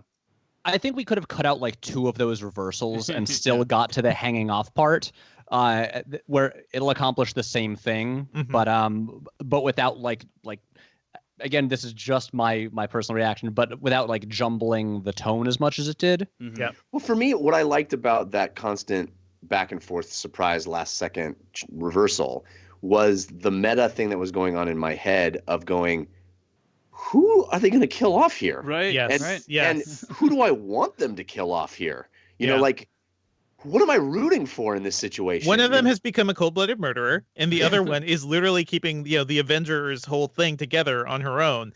It seems kind of rough. The thing I was expecting, by the way, is Hawkeye just to basically say like, well, I already have lost everything, and just jump off. And maybe that wouldn't have been as heroic for him, but I was half expecting that too. But the whole plan is that he will get back that which he lost. So that's the whole idea. That's why she wants to sacrifice herself, because he's going to get his family back if they win. I will say I watched this movie with my wife, and she was really rooting for Hawkeye to die because of all that he had become. And then so she got super excited when he ran off the edge, but then became brutally disappointed immediately after that. So, I think that covers all the stones, or most of the stones, in terms of how they got them back. And then we get kind of to the final sequence. Well, Nebula is captured. Yeah, Nebula's captured, right? And then and then we have fake Nebula coming in. Nebula, which is really the same Nebula. It's just her at a different point in her life, right? Yeah. Pre character arc. Pre character arc with Thanos and her sister. I guess all it took was removing that faceplate. I guess it wasn't any harder than that. And a lot of cool things about this ending sequence that I really appreciate. Like, one is that they had already set up in the earlier in the film and also in the previous film that like wielding the gauntlet takes a ton of energy, and using it in such a high powered way can be very damaging to who wields it, right? So they give it to Hulk, and like they consider him as like a good person to wield it. And there's this like crazy shot, it's like the split second shot when he uses it to bring everyone back. And then, like, he collapses, and Hawkeye, like, kicks the gauntlet to the side. And I'm just like, oh, like, you do not want to you got to keep an eye on that thing, man. It's important. It's important. This does bring up one thing that is, I know I've mentioned it before on the show, but it bears repeating, at least from my perspective. My biggest problem with the entire MCU, God damn, I hate nanotechnology. I hate the fact that the glove got bigger for Hulk's hand. It is a more interesting, more fun choice for Hulk to figure out how he can put it on one finger. Jeff, when you are waiting for your nano-infused heart transplant, you're gonna love nanotechnology, all right? But I hate every stupid shot where they push a button and their costume changes into the time travel suit, and their hat magically forms over their head. Please, let's just agree that that's stupid. 5 minutes of people putting on all the clothing. Yes. Well, why do you think that's like? Just articulate why. Like, I can understand why. Like, it makes it because it is something from nothing. There is no. It is no. There is no like if the same volume of matter had to go from one thing to another, I'd buy it. Right. This is why I hate the Transformers movies. So you don't like it because it violates the first law of thermodynamics. Basically, like what I loved, I mean, I've said this in Transformers reviews. What I loved about the Transformers cartoon and the Transformers toys from the 80s is that this piece had to physically move over here to turn it into a robot, because that's how matter works. Interesting. Yeah, we'll wait for you to become the arm, please. Yes, thank you. I think a more concerning issue with the nanotech is like Tony Stark's suit is basically kind of like magic. Like it can do anything. Like it can generate a shield. It can heal a wound in a body. It can cool down bazookas. Giant bazookas appear out of it for some reason. Yeah. I'm with Jeff here. I mean, like, look, the Iron Man suit has never been cooler than it was in like the first 2 Iron Man. Yes, right. Yeah, agreed. When it's a physical thing, when it's a piece of machinery. Yeah, it has to it actually has to be like be placed on him by robots. Right. That doesn't just appear out of thin air. Yeah. Like the suitcase version of it as well. Yeah.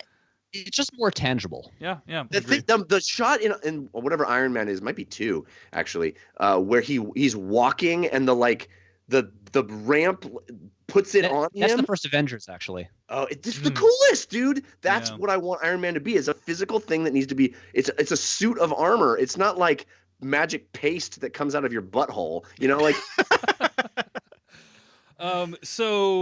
Then Nebula uses the time machine to bring back the ship, right? Did they ever explain how she got the ship through the time machine? I didn't catch that. I know. I mean, she just they used the Pym particles to shrink it, right? Shrink it. Oh yeah, okay. So she figured out how Pym particles work, I guess, through the She's very smart. Through the archive of her memory stuff. Clever girl. Yeah. And then the ship freaking comes out of the time machine and destroys the roof of the thing. It was like, my god, that shot of just like, was it reflected in Hulk's eyes as he was just like laying down? It was like, it is a great oh shit moment. Yeah. Oh, so good. Yeah. And it's like, there is still difficulty left, and then obviously it sets up like the final battle where everyone is trying to... Hulk underneath the rubble, holding it up with the water on everyone. But before we get to all this, though, by the way, we do get the briefest moment of the birds coming back, life coming back. Yes, you need that moment. Because that is the tempo of this movie. Like, oh man, we did this difficult thing, and Hulk survived, and oh man, life is back. And it's cool too because it's all life in the universe. Yeah. It's bugs and plants and birds and shit. It's like, it's not just your friends down the street and your superhero buddies. It's all life got cut in half. It's a cool reminder. Yeah, without it, the world looks like the apocalypse, basically. And then instantly it's back. But no. But like, there's also references in the movie about how great it is. It's legit. Like, Thanos' plan actually kind of worked. There's like a scene in the early on where they're talking about how things are like the sea is cleaner or something. Whales, and then Natasha, don't even fucking do this. Like, don't look on the bright side right now, dude. Right. Because the cost of that. What did you lose to get whales in the Hudson? But it's like a cool thing of like, he was kind of on point on some of it. You know, he had a legit position. I don't know. I thought that was a cool thing. By the way, Thanos' whole argument has been thoroughly debunked on many online articles. So, you know what also has been debunked? Superheroes and... there's a lot about this movie that's unrealistic, I would say. Yeah, just a couple things, a handful of things here and there. So then this final fight sequence, and I thought it was interesting. I did a separate video talking about Endgame with Ben Pearson from /home.com, and he was saying how it was an interesting choice that the movie, like in the first movie of Avengers: Infinity War, it's kind of like all the Avengers facing off against these faceless hordes of aliens, which I did not find to be super satisfying. This movie takes a different approach, right? So you have like this kind of intimate fight with Thor, Captain America, and Iron Man facing off against Thanos. And then after that, you're kind of following the glove. Just following the glove the whole time. You're not really, it's not focusing on like the faceless hordes as much. Yeah, the baton toss of the glove. By the way, this action sequence is entirely why like this works. There's dramatic stakes here. Everything kind of makes sense, even though it's filled with CG monsters. In Infinity War, it definitely felt like all we got was the wave of CG monsters. Like that entire battle that happened at Wakanda didn't really matter until Thanos showed up and like did his thing. I don't know, dude. There's like the entire fight on whatever the name of that planet is. That was good. With 1,000 golden strands and everybody pulling on a different part of Thanos. Yeah, but that's a very big, intimate fight. I'm saying once you get to the countless numbers of aliens that look like whatever on Wakanda, and that went on so long in Infinity War, it just kind of didn't really mean anything because what really mattered was what happened when Thanos showed up at the end. Right. I think the issue with Infinity War is that like the fight on Titan, Thanos' homeworld, the stakes are really clear because they're trying to get a specific thing from him. Yeah. And then the fight on Wakanda, really all they're doing is just fighting these things to kind of like buy time to because like all that like because also Thanos isn't even there, but they're just trying to get the stone out of the Vision's head, And so really this battle, it's like the stakes aren't very clear because they're just fighting monsters for an indefinite period of time until something can happen. And so this worked a lot better because also like in this, Thanos just sort of says like, oh, I want to kill you all. It's not just, oh, let me get that rock. It's I actually want to like wipe out this planet. Right. And of course, there's a big moment in that fight scene where Captain America wields the hammer of Thor. Dude. Yeah. Dude. Jeff, tell me your reaction to it. I can't. Were you crying? Were you like jumping up and clapping? I was crying this entire time. I mean, I cried hard when he picks up the hammer and Thor goes, "I knew it." Yep. And I cried super hard. I mean, I like burst down to like thick fat tears when he says Avengers Assemble. That was like my heart burst. I cried when all of the women got together and pushed forward. That moment was emotional and amazing to me when just all the women heroes were like, "We're gonna do this." For what it's worth, my wife turned to me during that scene and made the vomit gesture because she thought it was very like terrible pandering. She thought it was exactly like the "I'm Just a Girl" scene from Captain Marvel. But well, if "I'm Just a Girl" song had come on, I would have felt the same. That's all this was missing. It worked on me, man. I was in it to the point where when they all showed up, I was like, yes. It didn't really call it out. It was more like they just assembled together on their own and did their thing, and I think that was on that level it works. Yeah. So it was a super cool moment again when like Captain America wields like it actually took me a moment to figure out what was actually happening, right? Like, yes, because it's like like it does like you don't need to be Thor to wield the hammer, right? Like you just also need another to be... Ultron payoff. Right. Tell me more about that, Patrick. Picks it up slightly. Ultron touches it, right? Ultron has the scene at the party where they're all trying to lift Thor's hammer, and Cap does, and there's like maybe a slight wiggle, like Thor raises his eyebrow, and so finally. Now we're left wondering. By the way, was he kind of just faking it too? Was he just like, I'm gonna let Thor have his thing, or just like is does he the better moment matter? Yeah, is he an honorable guy now because he's not just trying to be the Boy Scout? Like he actually has a better understanding of the injustices of the world or something. We'll be debating this for years. Yes. I also want to say I know Devindra, you've made a great case for Robert Downey Jr. being the heart and soul of this movie, but I feel like I doubted it when it happened, but thank God for Chris Evans. I think Chris Evans' performance as Captain America over the course of these films has been so perfect, so rock solid, and just embodying those ideals and making you feel something. And he really believes it, and he does some amazing. I mean, we'll get to the end stuff that I think is quite good, but in this fight, like him feeling it, that moment where his shield is shattered. It shouldn't have been able to even be shattered, but it is. And he still gets up and he's going to keep fighting until the last breath is in his body. And then everyone comes out from the portals. It's like he sells all of that. He sells that nobility, that Captain America, that I wish Superman in the movies was, since Christopher Reeve, we haven't had that. By the way, rewinding a bit, because I feel like we get straight to the action, and we're not talking about the quiet bits of this movie. And the quiet bits, that is where this movie is strong. Just Thanos just sitting down and telling them, be like, go get me the thing. I'm tired. I'm just gonna chill over here. And then they just roll up on him, and they like, I love that. They have that conversation, and Thanos lays out the stakes too. Like, is that when he has the conversations like, now I really want to destroy you guys, and also I'm gonna wipe out everything. I'm just gonna rebuild the universe from scratch. Like, thank you for this. I think that that really sets the stakes so much better. It makes Thanos a much scarier villain.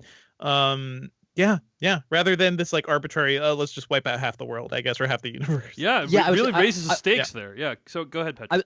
I was going to ask you guys, how do you feel about Thanos as the villain in this? Because he doesn't really enter as the villain until like halfway through the movie or so, and he doesn't have like, quite the same kind of like master plan as he did in. I mean, he's literally a younger Thanos. Yeah, I really liked it because the idea of like, I thought the first film did a pretty good job of setting up Thanos. That was one of the few things I thought the Infinity War did really well, was like setting up Thanos to be like a really threatening menace. And the idea of time travel just introduces all these profound ideas. We talked about like saying goodbye to your parents, like having one last chance to do that. And another profound idea is like this guy being on this quest for his entire life, and then realizing that there is a version of his future where that happens, and then now he needs to go and actually make it happen before it's stopped, right? Like that's a profound thought that I think the movie brings to life really well when he's kind of talking with Squidward and Gamora and like. Oh, hey! Don't you disrespect Ebony Maw like that? But yeah, like when he's like he has this realization, like, oh, like in the future, like I've won, but like these people are trying to stop me from doing, like, and it's just like. Wow. It makes him more of a radical. Like he's more radicalized. He goes the full Thanos Monty, I guess, is like, let's just reboot the universe. Let's turn it off and turn it back on again, I guess. And that's his solution. Yeah. Yeah. It's very like Agent Smith, very Anton Chigurh, of like, it shall be brought to me and placed at my feet kind of thing. So I liked him, but it's obviously a much smaller presence in this film than the last one. How about you, Patrick? Yeah, what do you think of Thanos? I just saw the movie, so I'm like rapidly trying to like work out all my reactions into like coherent statements. So I'm like a little bit mixed on Thanos in this movie, and I think that might just be like a result of the sort of like the MCU's long form storytelling, because an interesting thing that I noticed when revisiting all the movies in the span of like 4 days or so, because Feige has coined this 22 film series, the Infinity Saga. And when you watch them all straight through, it doesn't function that way at all. Like the weirdest thing that I noticed was that Thanos is like, if you just look at the movies and didn't look at any news or marketing or anything like that, Thanos is like a non-entity in the movies for a really long time. Like he literally shows up for like a few shots in like post-credit scenes, but there's no sense as you go through them that like, oh, he's coming or he's doing something. He seems so disconnected from things until suddenly you get to Infinity War and it's like, oh, and now he's here. And they do a good job establishing him, but I don't feel like the thing really does play as much of like an escalating buildup to him. And so but now he is sort of the ultimate villain of this whole thing. And this is something that I'm going to be thinking about for the next few days as I like continue to process my feelings about this movie. But I kind of wonder if Infinity War and Endgame would in some way be better served as a trilogy instead of 2 movies, and sort of in a way to spend more time with like the Thanos of this movie and actually make him more of a villain to be triumphed over. Although I do get that the major victories in this are kind of like personal ones in terms of like where the major characters get to. But it's interesting after Thanos was such a big deal and like hyped up by Marvel, PR for so long. And now in this one, it's really just he shows up halfway through the movie. He's like a younger version of himself. And there isn't, and because he hasn't even met these characters before, there isn't quite the emotional weight to like defeating him that honestly that there even was in the previous movie. I think that's a kind of a narrow reading of the term the Infinity Saga. If you just think of it in terms of setting up a villain and paying off that villain, I think it's the Infinity Saga because it's tracking where each of these stones is throughout this universe, right? I'd agree, yeah. Yeah, and yes, he is sort of hastily brought onto the scene at a certain point, and we're supposed to have believed that he pulled the strings. He caused Ronan to, mess with the Guardians of the Galaxy and do certain things.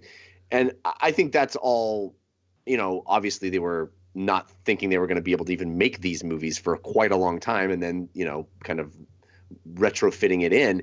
But I think the Infinity Saga is how these stones led to this moment, how these stones created heroes, how they brought all these characters to where they are when Thanos does show up.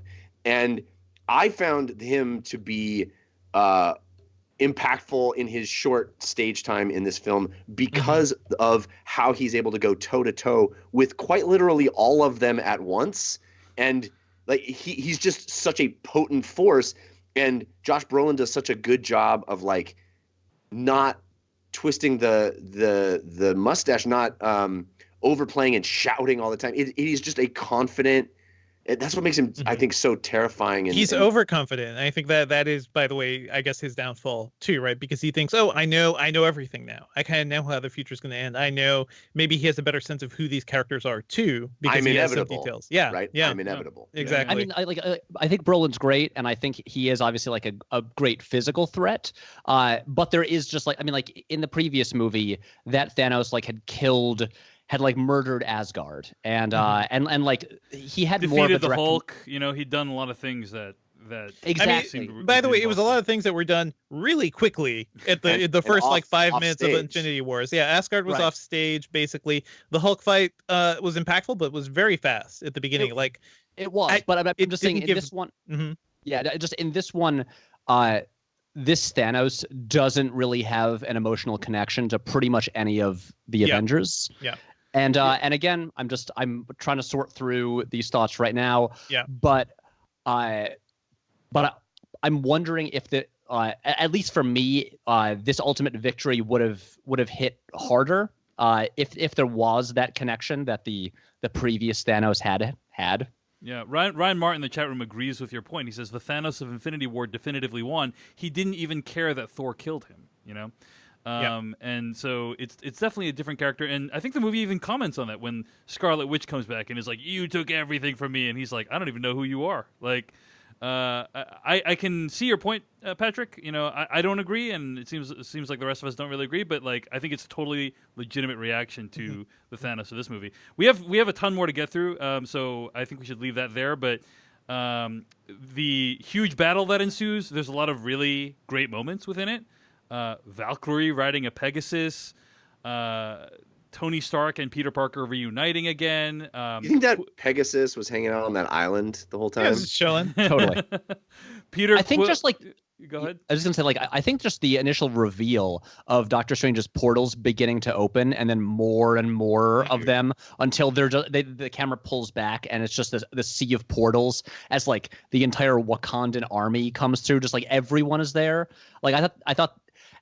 As someone who has knocked the Russos' visual storytelling before, I thought that was pretty elegant. And to see that it is everyone. Wasp and freaking Pepper Potts put the armor on to hang out. It's like the fact that it's just like everyone you have ever met in these movies. It's the Super Smash Brothers of Avengers, basically. Yes. But there are so many iconic shots in this whole final battle sequence. And this, by the way, is where I really appreciated having that IMAX screen.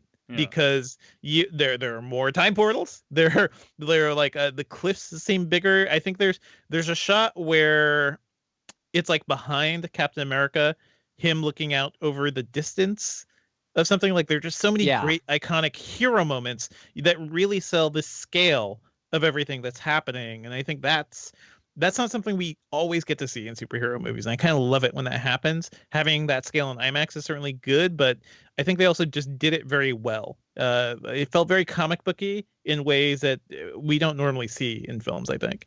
I mean, much of this basically looked like a George Perez splash page. Totally. Yeah. Just crammed with 100 characters. Like multiple times during this, I just thought like, I can't believe this is happening. Like I can't believe they're all on screen at the same time. Like if I went back in time and told myself in high school that this would happen, I would not believe myself at all. No way. And I also love that Cap in this entire sequence, the muddy, dirty Cap, looks almost exactly like a Brian Hitch drawing from the old. Yeah, totally. And what are the defining characteristics of a Brian Hitch drawing, Jeff? Have you read the Ultimates? Yeah, he did the Ultimates, which is sort of the inspiration. He made Samuel L. Jackson, Nick Fury. He put the chin strap on Cap's helmet. Yeah, and his art style, especially when it debuted in the I guess, or very early 2000s, with these characters in the Ultimates, was like, what if we cast a movie with these characters? He would base characters on actual human beings and draw very realistic costumes and realistic looks, and you get there's drawings of him doing Captain America where he's dirty and that helmet is like perfectly fit over his face, and just when Chris Evans stands up at one point all dirty like that, I was like, oh my god, it's that come to life exactly. So any other thoughts on this final fight before we get to the end, and obviously like the conclusion of the fight, right? Yeah. Which is Tony Stark gets the gauntlet, he snaps his fingers and like delivers the "I am Iron Man" line before he does that. But when he did it in the first film of Iron Man, right? He obviously, it was full of arrogance and cockiness and kind of declaring it in front of the world. And in this movie, it's really kind of for himself, for Thanos, and it is in a moment of making the ultimate sacrifice. And I thought that was a great kind of full circle moment for him. I have to admit, and I hope you guys can give clarity here, I don't know what happened. Like, I didn't catch the swap. Oh yeah, I wasn't clear on how that worked exactly. At one point, he yanked the stones out. Yeah. Or at one point he like switches gloves with Thanos. Basically, like he runs up to him and like either yanks the stones out or switches gloves. But you don't know for sure what he does. It's more of that nanotech stuff. Yeah, that's what I thought. He's like, does he actually swap out gloves? Right. With no, it is an Iron Man glove. Like, it was not the Infinity Gauntlet. Like, No, I know. Thanos was wearing the Iron Man glove, right? And then I know. Really? Okay. And then he goes up and like either swaps his own Iron Man glove with you Thanos' can't say Iron Man either. glove. Yeah. This is what I'm asking is what happened. Like that, I understand the concept of what he swaps it, but I want to know specifically if it was clear to you how that was accomplished. No, not super clear. Nope. Super clear. Yep. That's a problem. But snaps his fingers, and then like Thanos' whole army disappears, and like that is pretty satisfying, I have to say, because I found Thanos to be like a very hateable and formidable character, and to see him finally defeated, I thought was awesome. In his own way, I thought was in nice. his own way. In his own way, down. hoisted by his own Infinity Gauntlet, by his own snapper. Yeah. So. I do think, by the way, the glove thing was the nanotech, like, because the gloves can kind of like communicate and like take shit from each other. I just feel like you that love it, should have Jeff. been super clear. Yeah. Right? We should all know exactly how that happened. Yeah. Fair enough. I thought it was still pretty impactful regardless, but it was impactful. I'm not saying I wasn't bawling, but yeah, and then he kind of has this goodbye, right, with Pepper and with Peter Parker. That part killed me when she says his line back to him. Yeah. We're going to be okay, dude. I mean, come on. Like, as a parent, it fucked me up. Yeah. Very powerful moment, and then kind of the rest of the movie is dealing with the fallout of that, and but also hammers it, I guess, the video afterwards. I think, first of all, the death is bad enough, right? Yeah. And then we get his hologram speech, and it's just like, that I was definitely on the verge of tears before, and it's like damn it. Okay. They really had to just drive it home. There's a scene where like the camera is like going past all these characters, right? This one shot when they're at the lake house. My favorite shot in the movie. My favorite shot in the entire movie. Extremely expensive shot too, because like they got, I mean, they had to get like all they the got Kobe actors. Smulders, guys. They got Ty Simpkins. Ty Simpkins. So there's the camera pauses at this like kind of lanky teenager at one point, and everyone in the theater that I was at was like, "Who is that?" And it is the child from Iron Man 3. For those who don't. Oh, I applauded. Yeah. I will say, he was very fidgety though. It's like stand still. It's a solemn moment. There is a moment. There is a moment when one of the kids. There is a moment when one of the kids that's in that scene looks directly at the camera, and I felt like, oh man, like they probably did like 10 takes, and like that was the best one, right? They didn't have a digital eye replacement for that kid. I don't know why they didn't change it. They changed so much else in these movies. They didn't change. It'll be fixed on the Blu-ray. Yeah, it'll be fixed by home video, definitely. Yeah. Patrick, what were you gonna say? Oh, sorry. I just about this shot. I was wondering if this was sort of like whether like an homage or just kind of like borrowing the last shot of Schindler's List. Huh. Oh, that's a You know little. what? Like the long line of people putting the stones on his grave. I did This not make that connection. But that was immediately what I thought of, because they are kind of in a line as we kind of go through all of them, and yeah, just instantly I just thought of the end of Schindler's List. It's an extraordinary display of what they have put together for this universe. Yeah. It's like, look at the talent that we wrangled for this thing. Yeah. Look at what the last 10 years, look at what we've done. Look at all these people. Look. all good. Yeah. Devindra, I love the end of that scene, by the way, right after that, it is John Favreau talking to Tony Stark's daughter, and that is the moment that killed me. Like I was on the verge of tears, and like the cheeseburgers, and I'm gonna get you all the cheeseburgers you want. I think that was the line or something like that. Yeah. He's gonna take care of her because he helped usher in this entire family in the first place too. Like that was damn moving. Yeah. So then the final sequence. The movie still has some tearjerkers to deliver. Final sequence: Captain America goes back and returns the stones. Really curious how that went down. You know, like when he got back to Vormir, and like the Soul Stone, was delivered. He's like, "Hey, can you maybe bring Natasha back?" Nope. What is Red Skull even doing when the stone is gone? Like I have all these questions about Vormir, basically.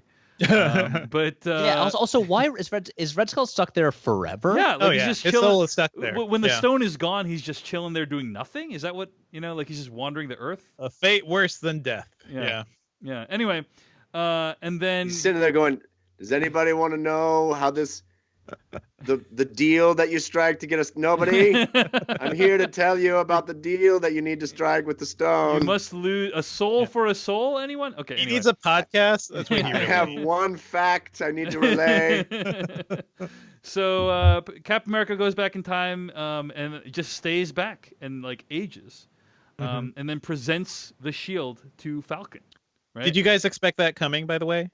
Yes. Yeah. Go ahead. I was going to say, like, when he saw Peggy in 1970, the thought crossed my mind of like, like this would be a nice ending for him. And also I will say, so when I rewatched all the movies as research for these videos, pretty much all of them I hadn't seen since theaters, and I on this rewatch liked the first Captain America so much more than I remembered. It's He's in so my good. Yeah.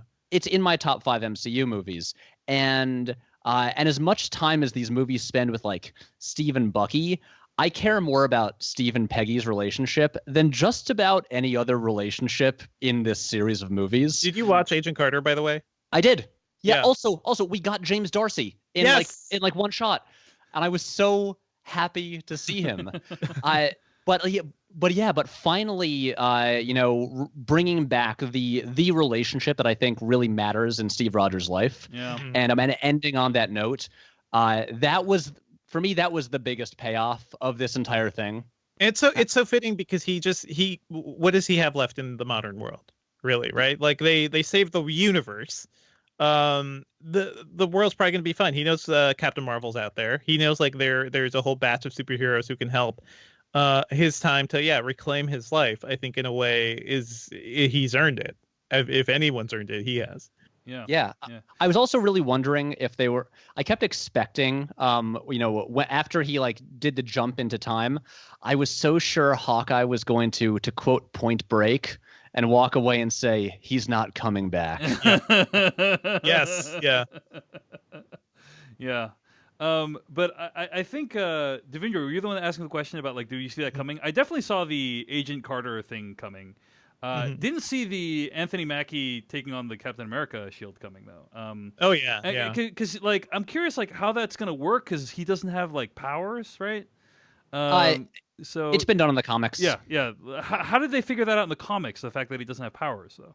I mean, he has a really strong shield and a jetpack. There's a lot you could do with that. Yeah. Right? Because he keeps the wings. So he's Captain America with wings and a shield. Got it. There you go. Got it. There you go. Yeah. And by the way, Mjolnir, not back. Another thing. So, or what was it? The hammer. Are we gonna get? Does Guardians 3 have Thor in it? Huh. I think so. Yeah. That sounds so fun. He left with the hammer and came back without it. That's all I know. Yeah. Also, the whole new Gamora dynamic. Yeah. She's Which not the same person. She's not in love with him. Yeah, he has to win her back again. The Mjolnir thing, I thought he was bringing the Mjolnir back to Asgard. Oh, maybe that's it. Like maybe that was because Thor took the hammer from Asgard, and then like I think he was bringing it back to not change the timeline too much.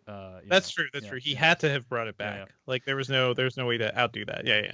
But it's a lovely moment when he reflects on his life and he's like, it was beautiful, and you see that like after all this fighting and drama with Bucky and killing dudes and everything, like this guy finally got to have a break and meet the love of his life again, and that's like again another really profound thought that time travel brings with it. And the fact that all of this 22 movies leading up to this, the last shot is Steve Rogers and Peggy dancing. Yeah, loved it. Not what you'd have seen coming necessarily, right? No, it is. I'm sure there's a ton of fan fiction written about just that, and it is perfect for me too, because I've watched Agent Carter. I think the Peggy story was fantastic, and they just didn't do much with her in the movie. She kind of appeared in the first one, and she died in Civil War, and she's just very old in Winter Soldier. Yeah, I think so great ending, which is then followed by like a fairly baffling credit sequence. The signatures. Yeah, where the no, signatures because are it's the signing. That team is done. It's over. Yeah. No. That part is fine, but it's just like even before the people that they chose to include is like really weird. It's clearly like the result of like agent negotiations, because there's people who are like credited and get that big moment who have no lines in the film, right? Yeah. So it's just kind of like people. I've seen some critics are like, that is like so confusing. Why those people are named in that way? Also, like bafflingly like constructed too, because it's like ugly. Aren't those shots like out of they're like out of focus in the back? It's a weird. It's not great. It's just weird overall. It's weird overall. It's also, and it's footage from like previous movies. Yeah. So, but I like what they were trying to do, which is like use the credits to bring this whole thing to an end, which is close to where we are now on this podcast talking about. We should also just say quickly, I personally was sitting there going, I actually don't want a post-credit sequence. Yes. Yeah. I was sitting there in the audience like, I'm going to sit here, I'm going to wait, and I'm going to see if they're going to tease me some Spider-Man. But I don't want to. I want this to be a punctuation mark. I want this to be at the end of a sentence.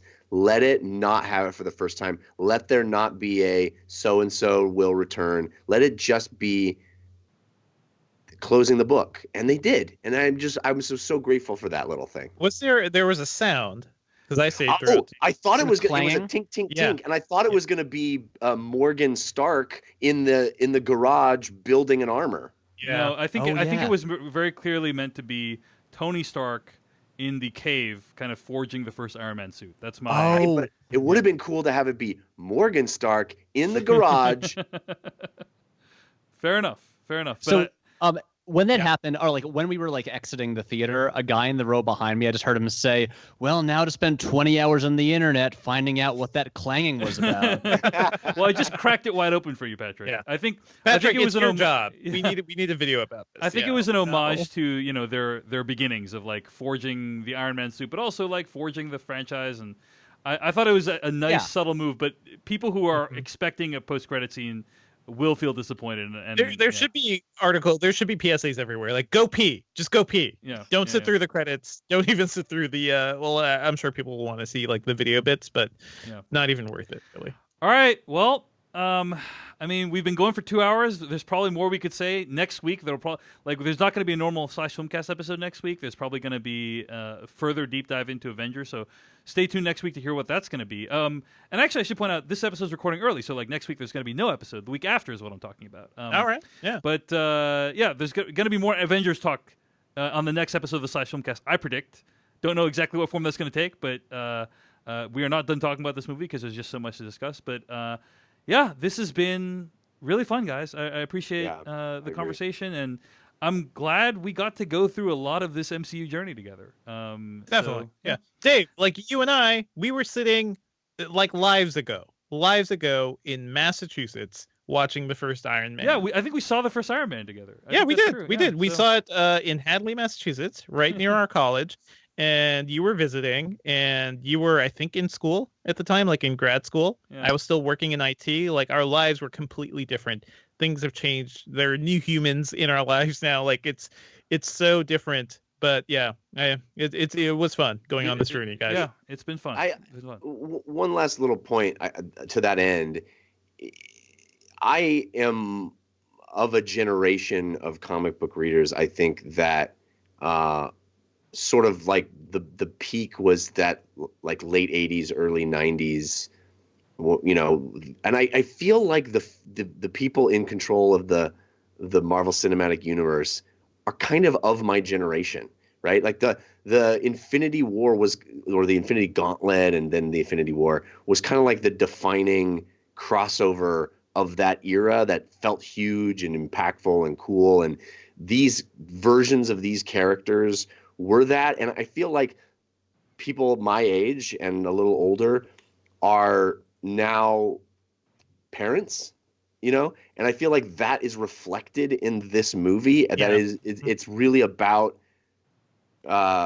coming to terms with that childhood thing and love, and then sort of moving into the next stage of your life, and then giving it to the next generation. And I'm so curious what this means for the MCU as a whole. We know a lot of the characters that are going to persevere, but you know, Patrick, you kind of indicated that there's tendrils of young Avengers, and there's a lot happening in the comics that is young and youthful and different and vibrant and diverse. And I wonder if the MCU is going to have the courage to go there as well. I think it's going to be a very interesting transition now into new possibilities. And I think after the success of Into the Spider-Verse too, like I'm sure they want to reflect that more, like where all this is going. Yeah. Any closing thoughts, Patrick? Yeah, I'm just going to say, so a thing that if you watch my videos, I talk about at length how one of my big frustrations with the MCU and a lot of these movies is just a lack of real change and growth and consequences just through the movies. They very much have the sort of the illusion of change concept that Stan Lee coined in the 60s. And this is one of the first ones to really just to give me that change and that feeling of actual consequences and a real new status quo, not just like a, you know, shield going away but it not mattering, like that kind of thing. But I feel this feels like an actual meal. Like I feel full in a way that I haven't after a lot of Marvel movies, even if I've enjoyed them. And it's satisfying in a way that I hoped it would be, but didn't really expect it to be. So yeah, I'm feeling pretty good. Awesome. Well, I'm glad that even if you never make that next video, Patrick, I have the end of the video in my own headcanon, and that's most important. So, Patrick, this has been so fun. Thank you so much for joining us. Where can people find more of your work on the internet? Yes, you can watch the videos that I wouldn't shut up about at my YouTube channel, youtube.com/Patrick H. Willlems. There's lots of other videos about movies and all that sort of stuff. And I've actually, very related to this, I have a podcast called The Infinity Podcast that is sort of about pop culture through the lens of the MCU, because it's this giant juggernaut that consumes everything. And I'll be talking more about Endgame there, but with like way more tangents, and that I'm sure will be very frustrating to a lot of people who just want us to stay on topic. But anyway, that's everywhere you can get podcasts, and I think that's pretty much all I've got for now. Cool. How about you, Jeff Kanata? Well, you can follow me on Twitter. I'm at Jeff Kanata, which is spelled with 2 N's and 1 T. I do a video game podcast called DLC, which you can find anywhere you get podcasts, or at 5by5.tv/DLC. And I just started a brand new project. I am dungeon mastering a live play Dungeons & Dragons game. And it's not just any Dungeons & Dragons game. It is crazy. We have a full animatronic mind flayer puppet that talks to the audience. We have giant models. We have this incredible set. We had our first episode on Wednesday, and we will be every Wednesday night for the foreseeable future at 6 p.m. Pacific time. That is on Caffeine at caffeine.tv/The Dungeon Run, which is the name of the show. The Dungeon Run will also be on YouTube and as an audio podcast. So stay tuned for links to those. Devinder Hardware? Oh, Jeff, I'm really looking forward to checking out that show. I Thank miss you. gaming, so I love hearing people just go through those things. You can find me on Twitter at Devindra. I write about tech at Engadget.com. I'm also doing a tech podcast at nomortech.net. That's no with a K. Find all my stuff at davechen.net. Making a couple of YouTube videos per month at youtube.com/DaveChensky. That's Dave Chen, SKY.